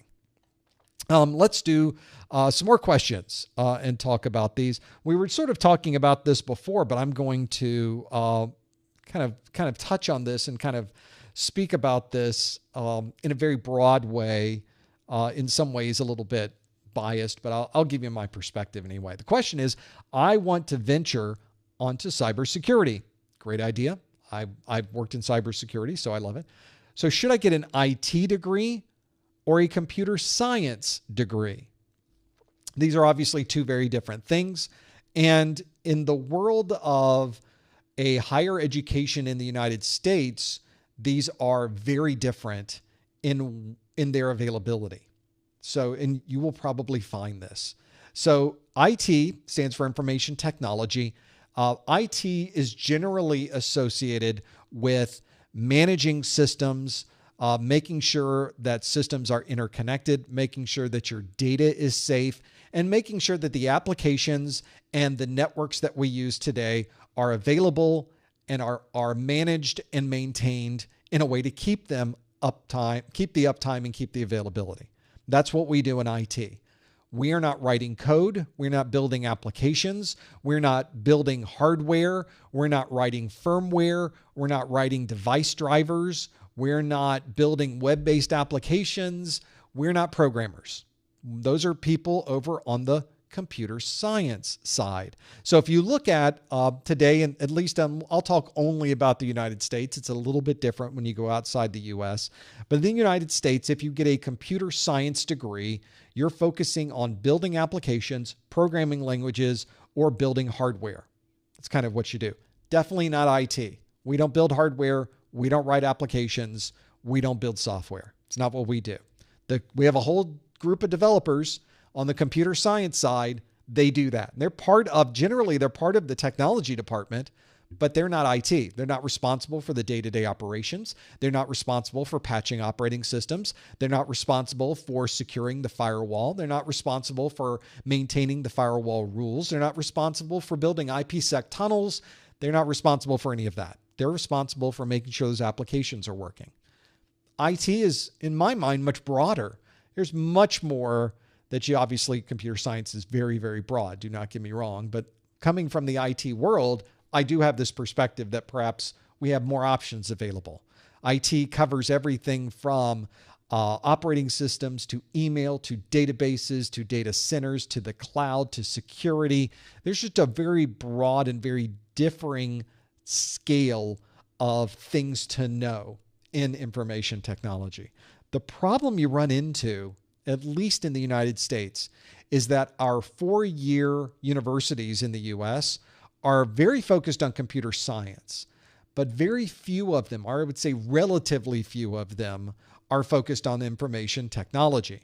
It has been mentioned by the president of CompTIA, Todd Thibodeau. He says that speaking with folks that are in those 4-year universities, that in some cases they feel that information technology is something that's too trainable. They see it as something that is not of a broader scope that computer science brings. They say that they're in the business of teaching and having people learn, not training people, which I think is remarkably short-sighted. But that's up to them. I guess if they thought that there would be dollars there, they would be going after it, which it seems like most of our organizations of higher learning these days are very, very focused on the financial side of it. I don't know why there isn't more IT. I can't complain. I'm kind of happy about that at this point from a very selfish perspective. But from a non-selfish perspective, I wish there were more organizations doing more IT training. I think especially the 4-year universities and colleges, it would be great. I have 3 kids. All 3 of them, or 2 of them, have gone through their university and have their degree. One of them is currently taking classes. All of them, they wanted to do IT, and which makes me very proud, but it's very hard to find a university that has that 4-year IT degree. And so that's what I did. I found each one of them went to a different place. They went to a different school to get that IT training. And I'm very glad we were able to do that, but we really, really had to look around to be able to find the right one. So have a look at where you plan on going. If it's a 2-year, in fact, I find the 2-year community colleges do a much better job with IT than the 4-year universities for some reason. The 4-year universities, though, have a look. Many of them do have IT training. So look at what they require from IT training. There's lots of nonsense peppered in there. You will find that some places that offer an IT degree expect you to take calculus and a year of physics. You know, there's always some weird stuff they threw in there that has nothing to do with your degree. In IT, we don't do calculus, we don't do physics, we don't do programming, but they always pepper those things in there. So you have to really look to see, is this really an IT program or is it not? And then secondly, have a look at their computer science side. You might want to build applications. You might want to create hardware. You might want to write this code. That's a perfectly reasonable thing.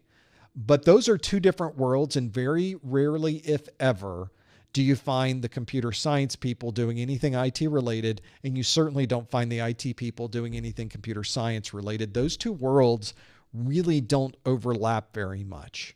There's this little sliver in the middle where at least maybe the scripting that we're doing, the automation, the orchestration that we create in the IT side to build out our websites on demand, to build out our application instances on demand in the cloud. There's this automation that we do. I guess you could call that coding, and there is certainly a computer science component to that, but it's so little and so minor that I really want to put that into the IT world. So those are really 2 different things. I think it's a fine question, and certainly we should think about what you want to do and then find the organization that has the proper training or the proper program to teach you that particular set of skills. So that's my perspective of it anyway. So hopefully that's given you at least what I think is the right way to approach this.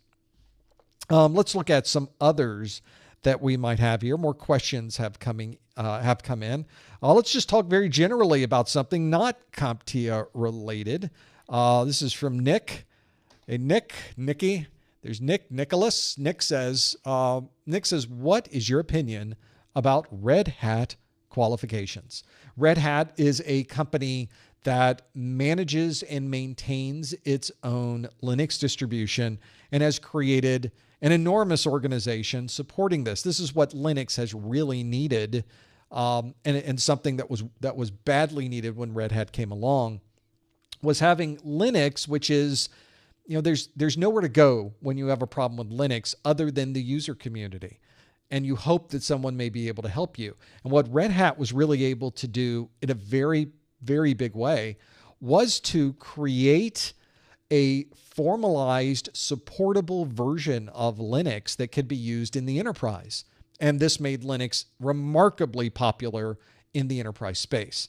And so Red Hat Linux, their enterprise version of their software, is probably one of the most used Linux distributions in the enterprise, in corporate America, and in other organizations as well, because it's so well supported.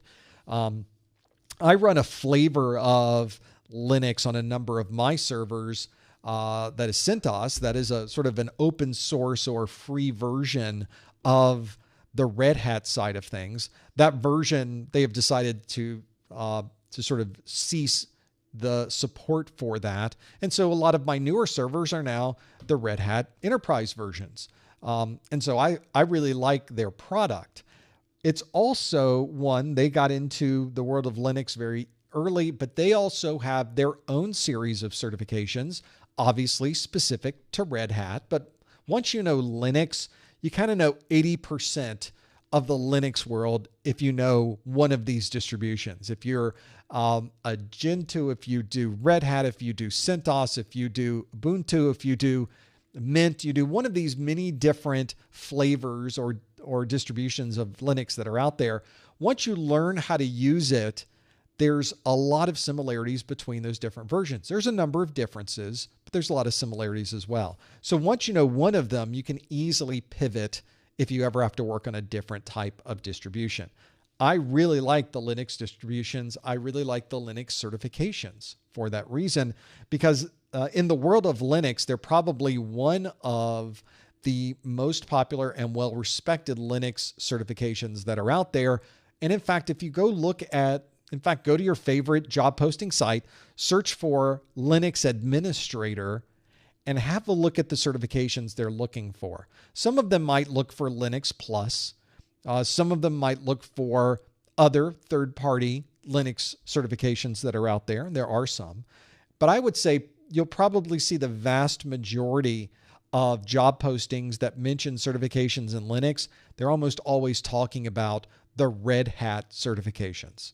That's how popular they are in the industry. And so I would indeed, if you are someone who is looking at a Linux certification, go look at the Red Hat certs and see what they're offering, if that fits into what you want to do in the world of Linux in the future. That may be something that fits very nicely. I like what they're doing. So that is completely subjective, but it's just something that I've seen in the industry through the years, and they continue to be very, very well received by the hiring managers, and I'm all about that.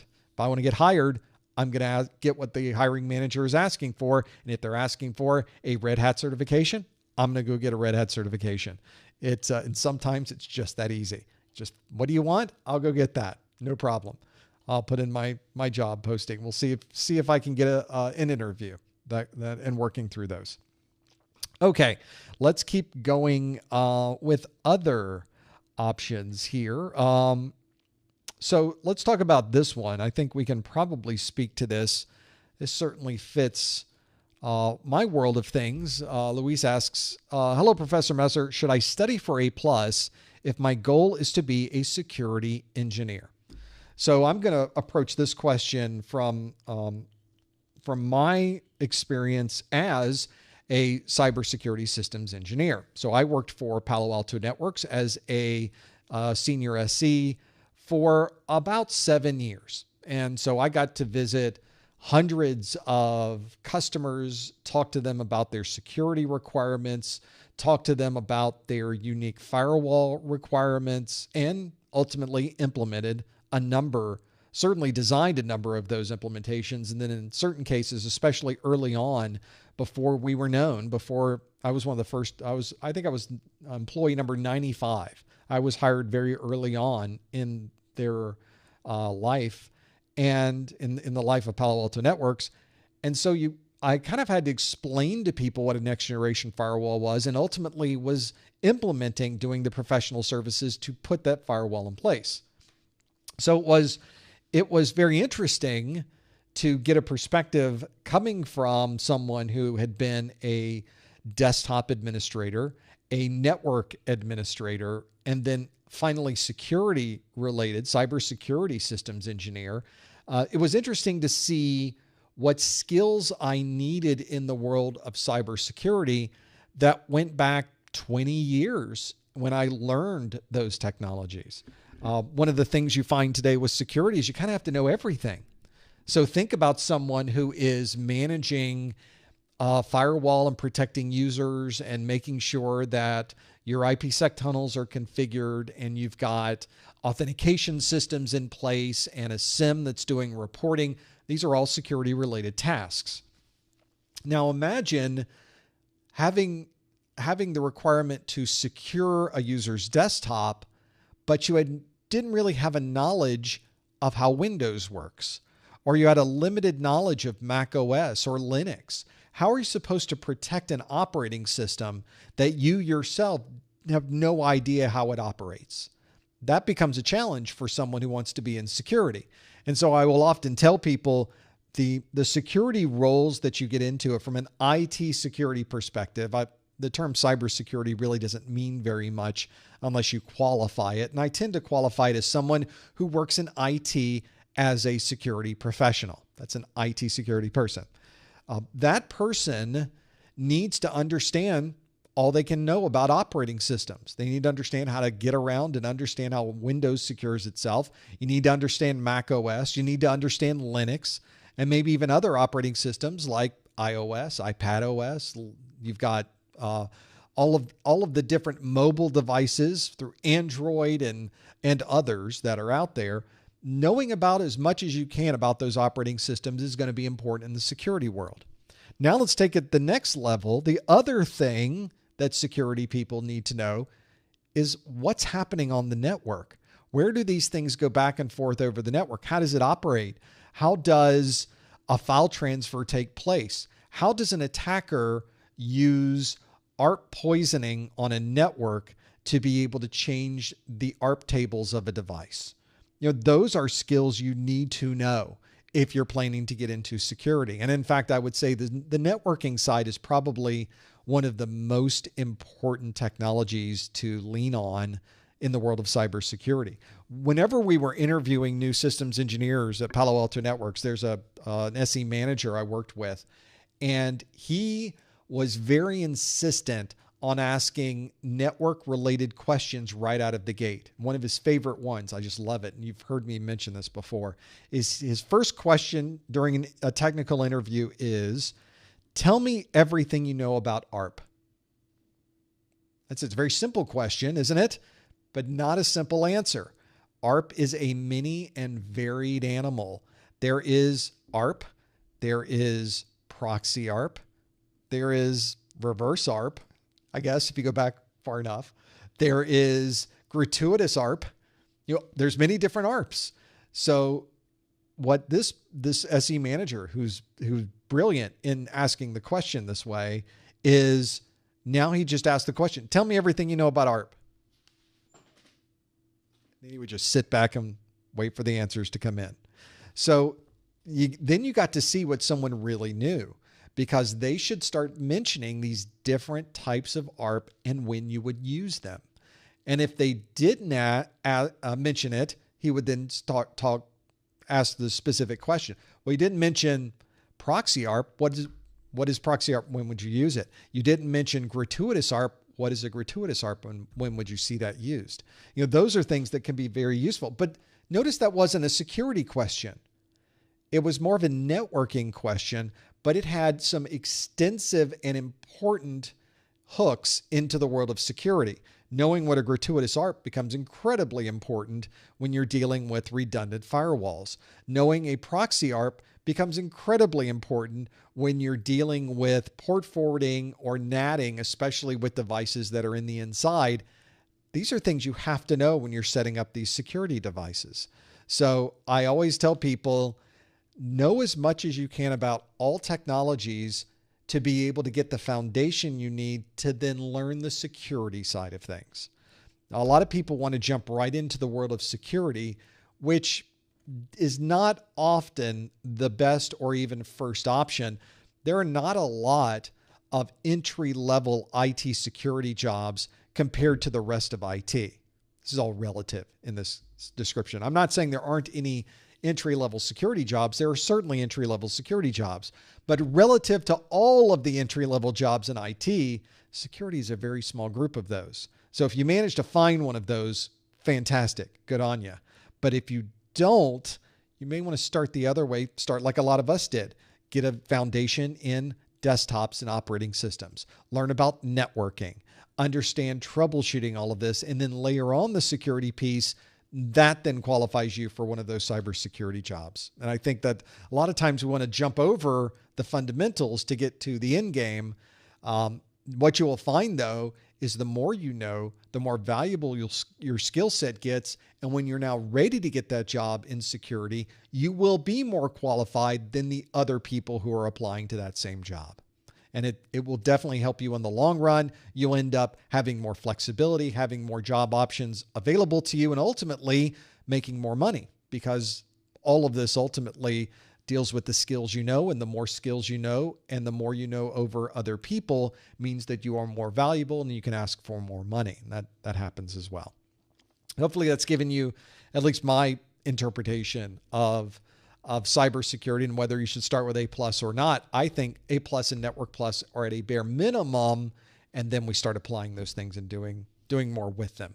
We have some time left, so let's go through some more questions that you have submitted. You can submit using the link that's on your screen. Go to professormesser.com/QA, and you can, of course, do that. You know, dealing with networking problems and security helps you in all kinds of places.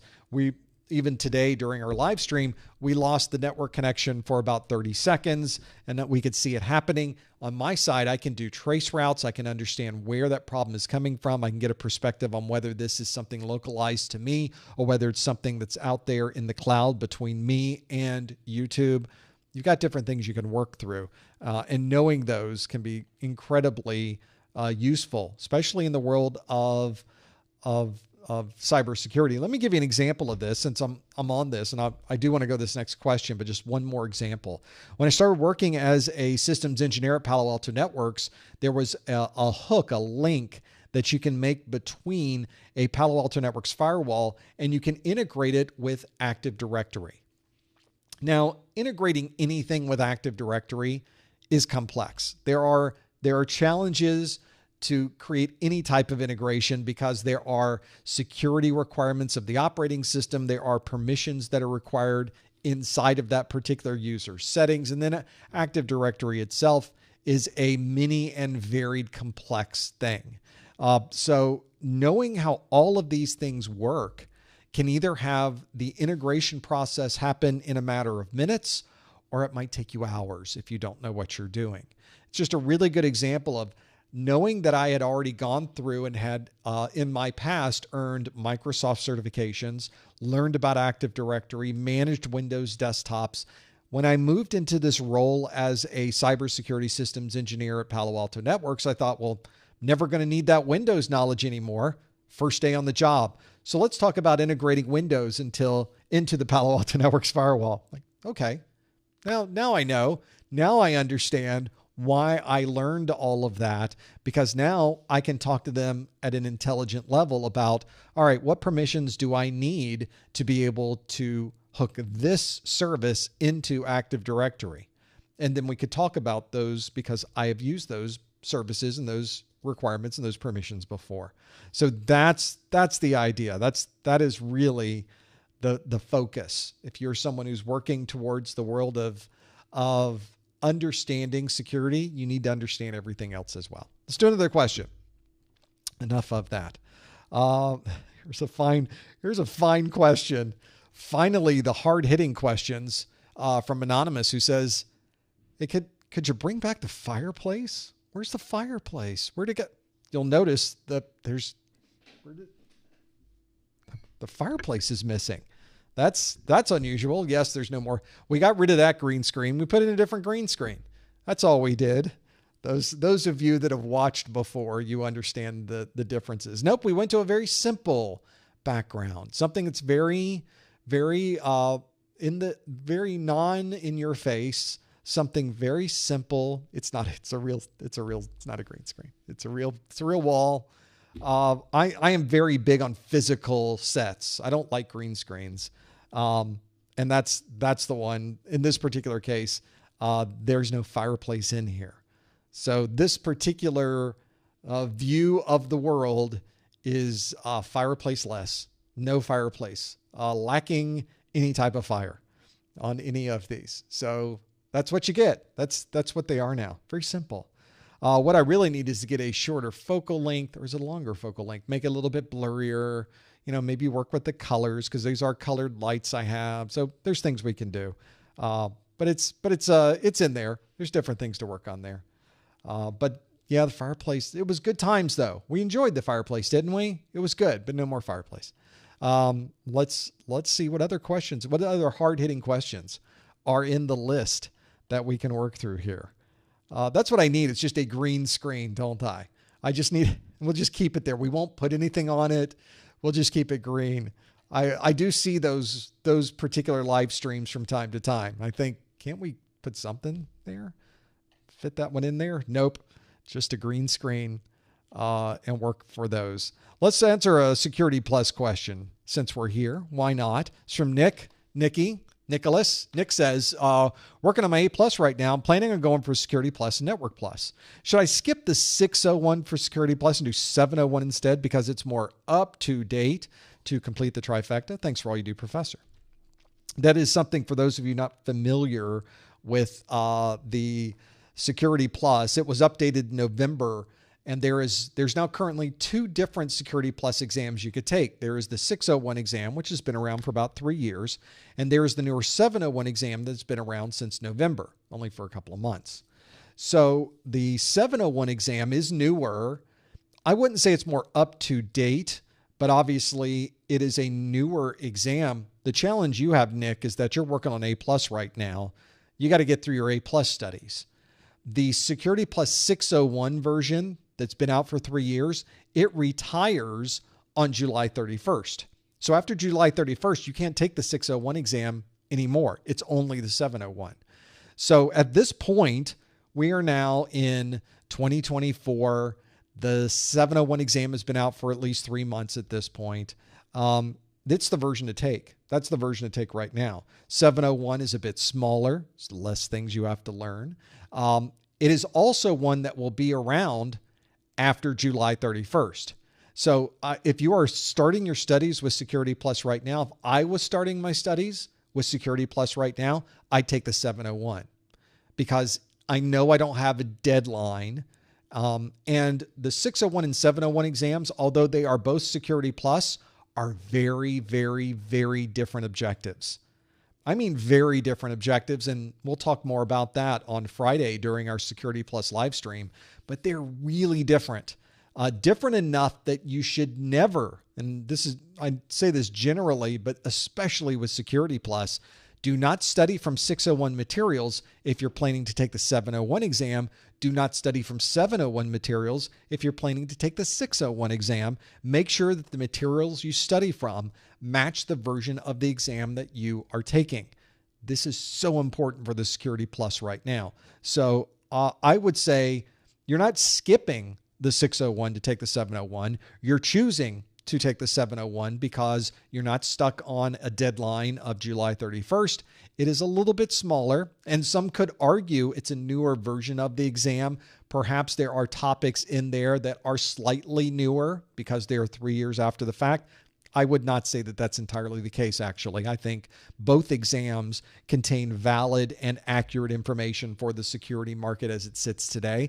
I just think the 701, they recrafted a lot of it to have a different focus. And so I think that it might be a little bit easier than the 601. I don't want to say that too loud, but I think it's a little bit easier than the 601. It's certainly smaller. And I think if you just look at it from that perspective, there are 250 fewer objectives on the 701. Well, that's a lot of things I don't have to learn to be able to pass that exam. So that's really where I'm coming from when I say it's easier. It's smaller. And because it is a bit smaller, it is a bit easier. So there may be some truth to that. There might be a little bit of that in there. So 701, I think, as I mentioned, if I was taking it right now, yeah, I'd take the 701 too. Hopefully that's given you my opinion on that, Nick. Hopefully that gives you some places to go. And a lot of people, by the way, are still working towards their 601. They will be taking the 601 exam all the way up until July 31st. There's a group of people that will do that. So you will not be the only one. You will be one of many if you continue down the road of 601, and you will certainly be one of many if you continue down the road of 701. You won't be lost. You won't be the only one. There's a lot of people trying to get through their 601 right now who've been already studying for this for 6 months. And so they're trying to finish it up before it retires, which is the right way to do it, by the way. Why would you restart at this point? You've already gone through all that studies. You've already learned all of that material. Just take the 601 and finish it out. But if you're starting new right now, you probably want to lean into the 701 for that. Other questions. Let's keep going. If we have others in here, we've got a lot in this list. Thank you by the way, for sending all of these questions in. There's so much there to be able to work through. I'm going to take a question from the chat room here for a moment, and then we'll circle back to some of these others. The chat room, we've got, this is more of a logistics question, more of how do you do this, which is how do you use the Professor Messer website in conjunction with the YouTube videos or the YouTube page? So this is, in fact, I can probably give you some examples of this. So let's go to professormesser.com. Here we are on the website. You can see we have videos and sections here for the A+, the Network Plus, Security Plus. We've got other things at the bottom. Here's the link, by the way, to the Professor Messer studio. Someone was asking about some of the things that were on my desk. Oh, great. Here's an ad. So on this screen, you can see exactly what I am using to make all of this happen, including the mouse that I'm using, which I'm sure is in here. I think I put it in here somewhere. There it is, the oversized mouse, the Hippus handshoe mouse. And then you can learn more about it, which takes you over to Amazon, and you can learn more about that particular mouse. There's a newer version of that mouse out, but all of that's on my website. But also on the website are pull-down menus, either in the hamburger menu if you're on mobile or at the top of the screen if you're on desktop, that has a list of the free videos for the 1101, 1102, the Network Plus, the Security Plus versions. They're all here. So for instance, if you went to the 701, let's do the A+, the 1101, and we chose the free videos, there's an index here of all of the videos that are in the same format as the CompTIA exam objectives.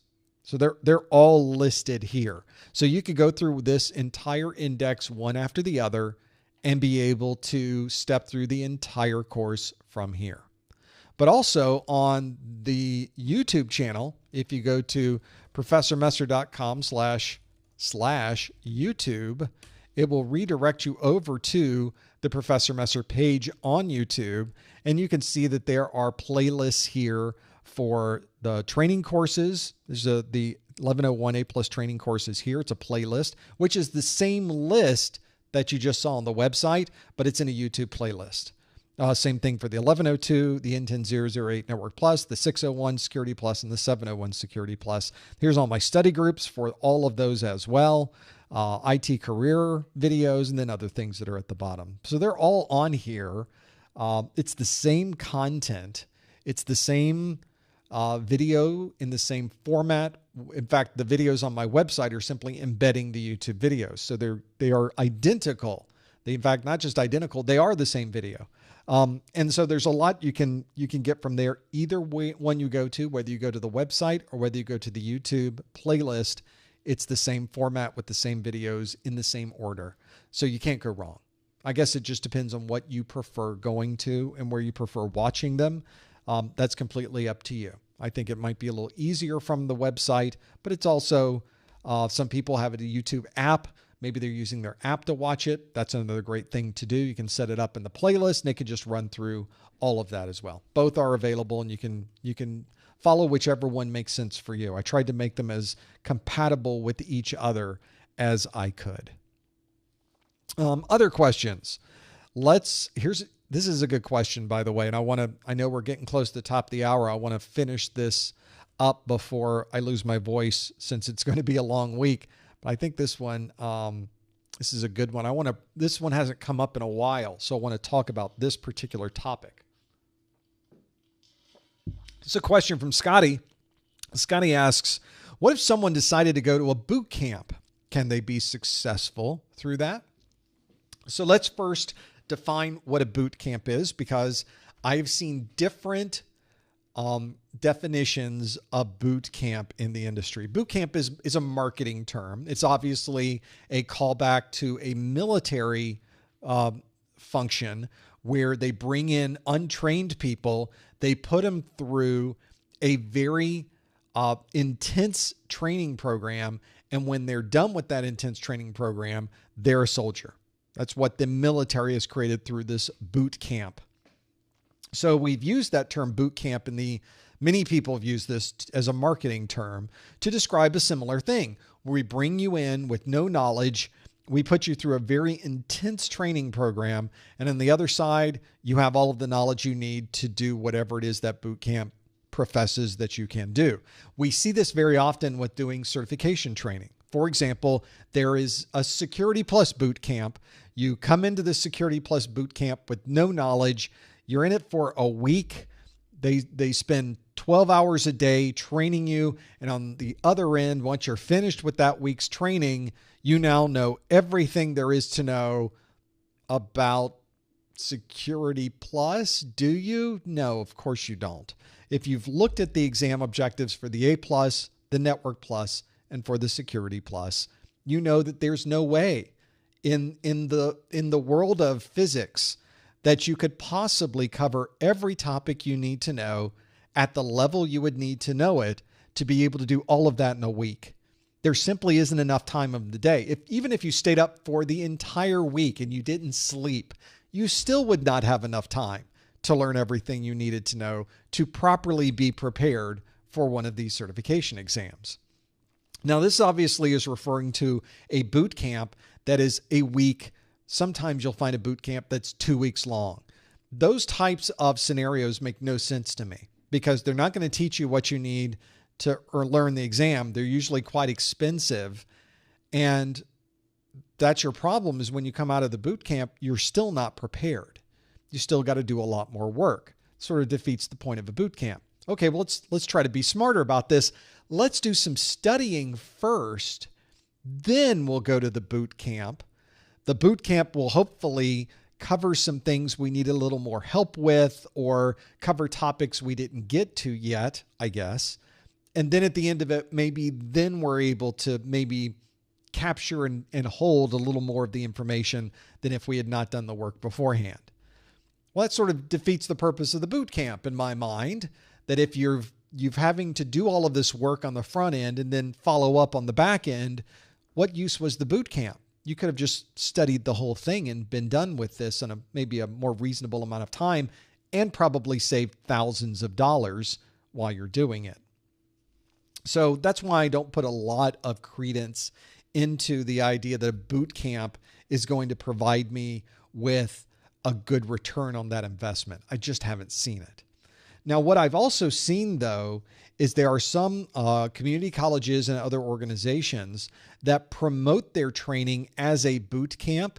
But when I look into the specifics of that, it's over a 6-week period. It's over a 9-week period. It's over a semester, and it's 3 times a week. Well, that's class.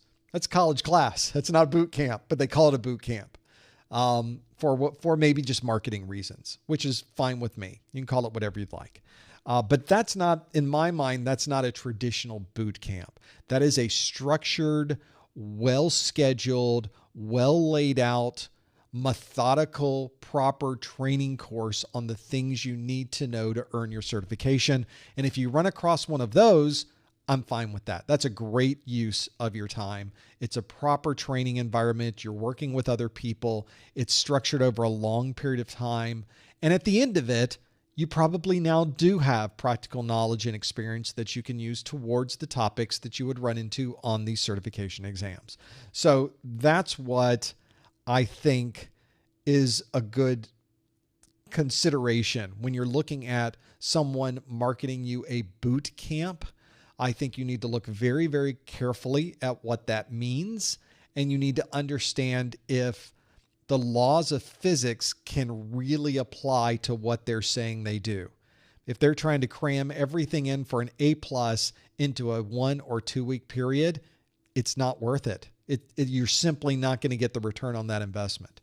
But if this is more of a structured environment over a longer period of time, that might make more sense. But why are you calling it a boot camp other than having that marketing term? So I think there are trade-offs to that. I don't think that, I think that a lot of organizations make a lot of money on these boot camps. I think a lot of companies will send their employees to these boot camps. I just don't know if it's really the best bang for their buck. Maybe they think that that's their only option.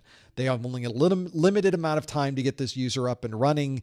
Let's send them to a boot camp. And hopefully when they come out of it, they've got enough to kind of get them started. Maybe that's what they're thinking, but that's a pretty big financial investment for something that may not work out to be that way on the other side.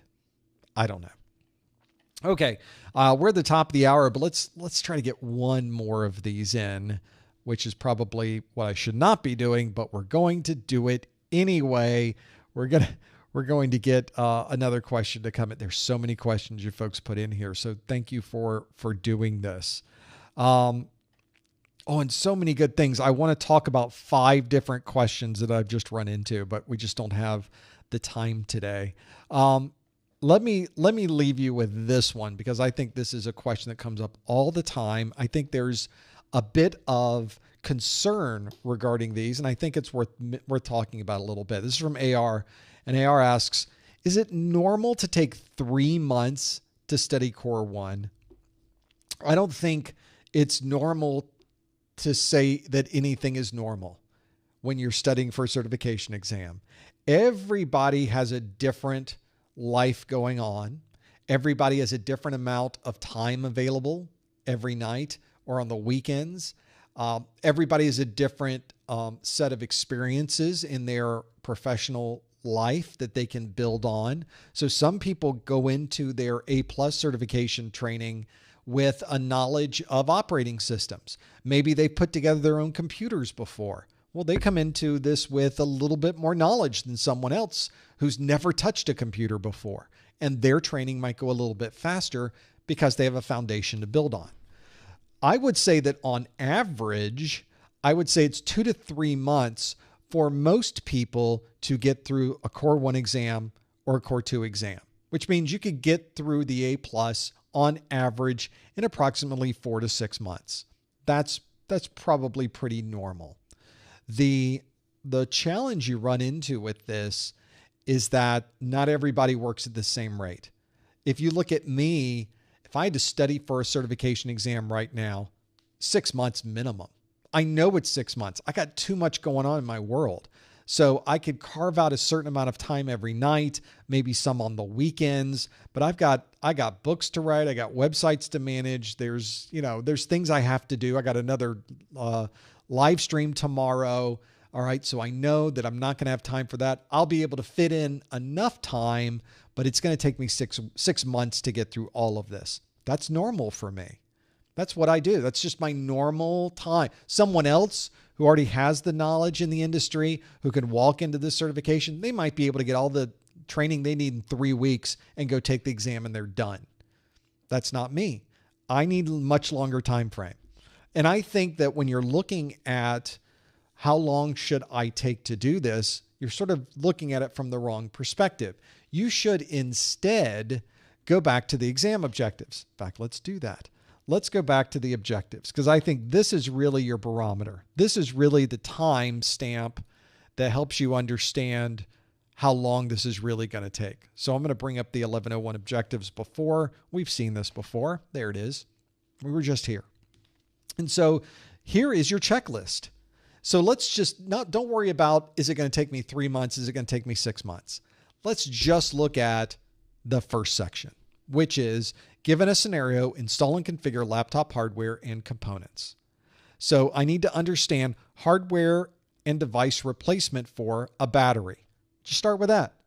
So let's learn everything we can about batteries and replacing batteries in devices, specifically laptop hardware and components. So maybe I'll go to visit all of the main laptop companies. Let's go out to the Dell website. Let's look at their latest line of laptops. What do they offer in the modularity of swapping out different batteries in their laptops? Let's just examine that. Oh, here's one. I can swap it out. I can do this. Here's one where the battery, they have a large size battery you can put onto the bottom of your laptop, and they have a slim battery that you can use that's much lighter. Then maybe you look at another manufacturer. Now go look at Apple and go look at their laptops, and you'll find that, wait, these laptops, they don't have a modular battery. That's a manufacturer who has decided that their goal is to create a computing platform and a battery that will last as long as the computing platform does. And they focus more on having that single battery provide you with much longer battery life. It's a different business model. It's a different business strategy, but it is very different. Well, you need to understand what the advantages and disadvantages of both of those might be. All right, I've learned that. Now I can go back to my exam objectives. We'll check off battery. I now know how to swap out a battery in a laptop, and I know what the advantages and disadvantages of this might be. Next on our list, keyboard/keys. Now we do the same thing. So however long it takes you to get through all of those bullets, now you can start to understand how long it might take you to get through the next page and the next page and the next page and the next page and the next page. You're finally through it. So you can start to see there's a time frame. Some of us like to really understand these topics, and we want to not only understand about batteries, we want to understand what type of battery technologies are out there. And maybe we even drill down into this a little bit deeper, maybe into a level that's really not even necessary for the A+, but we just like learning about the technology. So we end up watching more YouTube videos on it and probably spending more time than someone normally would for that particular topic. And maybe that's why it takes me 6 months and 9 months to get through a certification. And maybe that's why other people it takes a month. But that's completely up to you and your style, and to be able to approach that in the best way to understand, is this a good way or a bad way to do that? That's what I would do. Is kind of focus on those. And I think eventually you will start to see, as you go through your first certification, you'll get a feel for how this works, because the process for studying for your A+ is very similar to the process of studying for your Network Plus and your Security Plus and your Palo Alto Networks Certified Systems Engineer and your Cisco CCNA and your fill in the blanks, every single one of those. That's where you really get into understanding there's a process. You find the process that works for you. Maybe you like watching videos. Maybe you prefer reading books. Maybe you definitely need more Q&A, and Q&A is really your key. Maybe having hands-on labs is the most important thing for you. Everybody is a little bit different. Find the combination that works for you. Perhaps even more importantly, find the things that don't work for you and throw those things out. Focus on the things that work for you. Not everybody needs videos, books, labs, and Q&A. Some people need all four of those. Some people just need a book. Some people prefer just watching videos. So you've got some ideas and some scope there on what you can use to learn from. You just need to find the right things in the right order that helps you get through those bullets, or you can check all of them off and then go take your exam. That's the real key. And I think it might take you 3 months to study for Core 1. It might take you 6 months to study for Core 1. It might take a year to study for a single certification exam. That's not the important part. The important part is, did you learn everything you needed to learn, and can you pass the exam and earn that certification? And if those things are in place and it took you a year, big deal. It took a year. At the end of it, you were successful. And that's ultimately what we're trying to get to. Same thing if you go take an exam, you've spent 3 months, you go take an exam and you don't pass it. You fail the exam. We've all failed certification exams. I have failed. IT certification exams before. It's not fun. Nobody wants to fail your exam, but now you've already got a knowledge of the exam. It's a learning experience. You understand now about the process. You understand a little more about what's expected on the exam. You probably understand a little more about how the questions are asked. And so you're ready for the next one. So you don't fail until you stop taking the exams. If you were to stop right there, then obviously you have failed.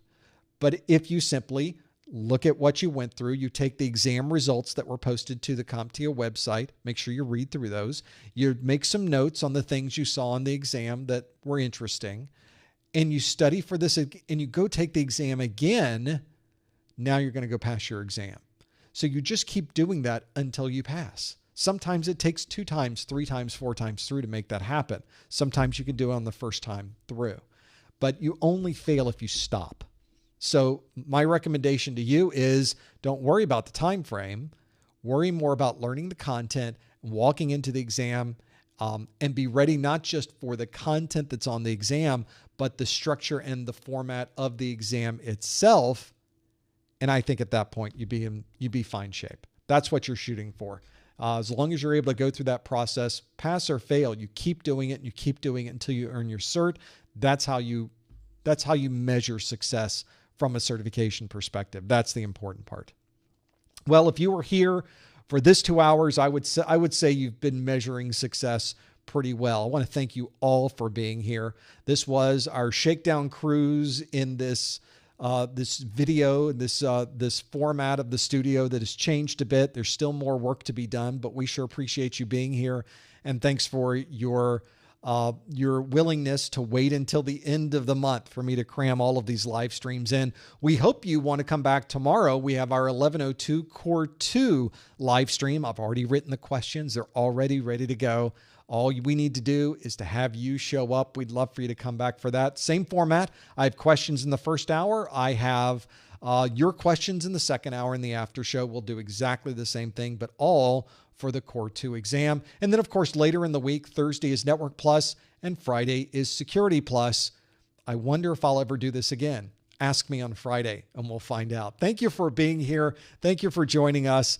We appreciate it every time. And we will see you not just next time, we'll see you tomorrow on our live stream. Thanks for being here. And we'll see you next time on the A+ Study Group. Thanks, everybody.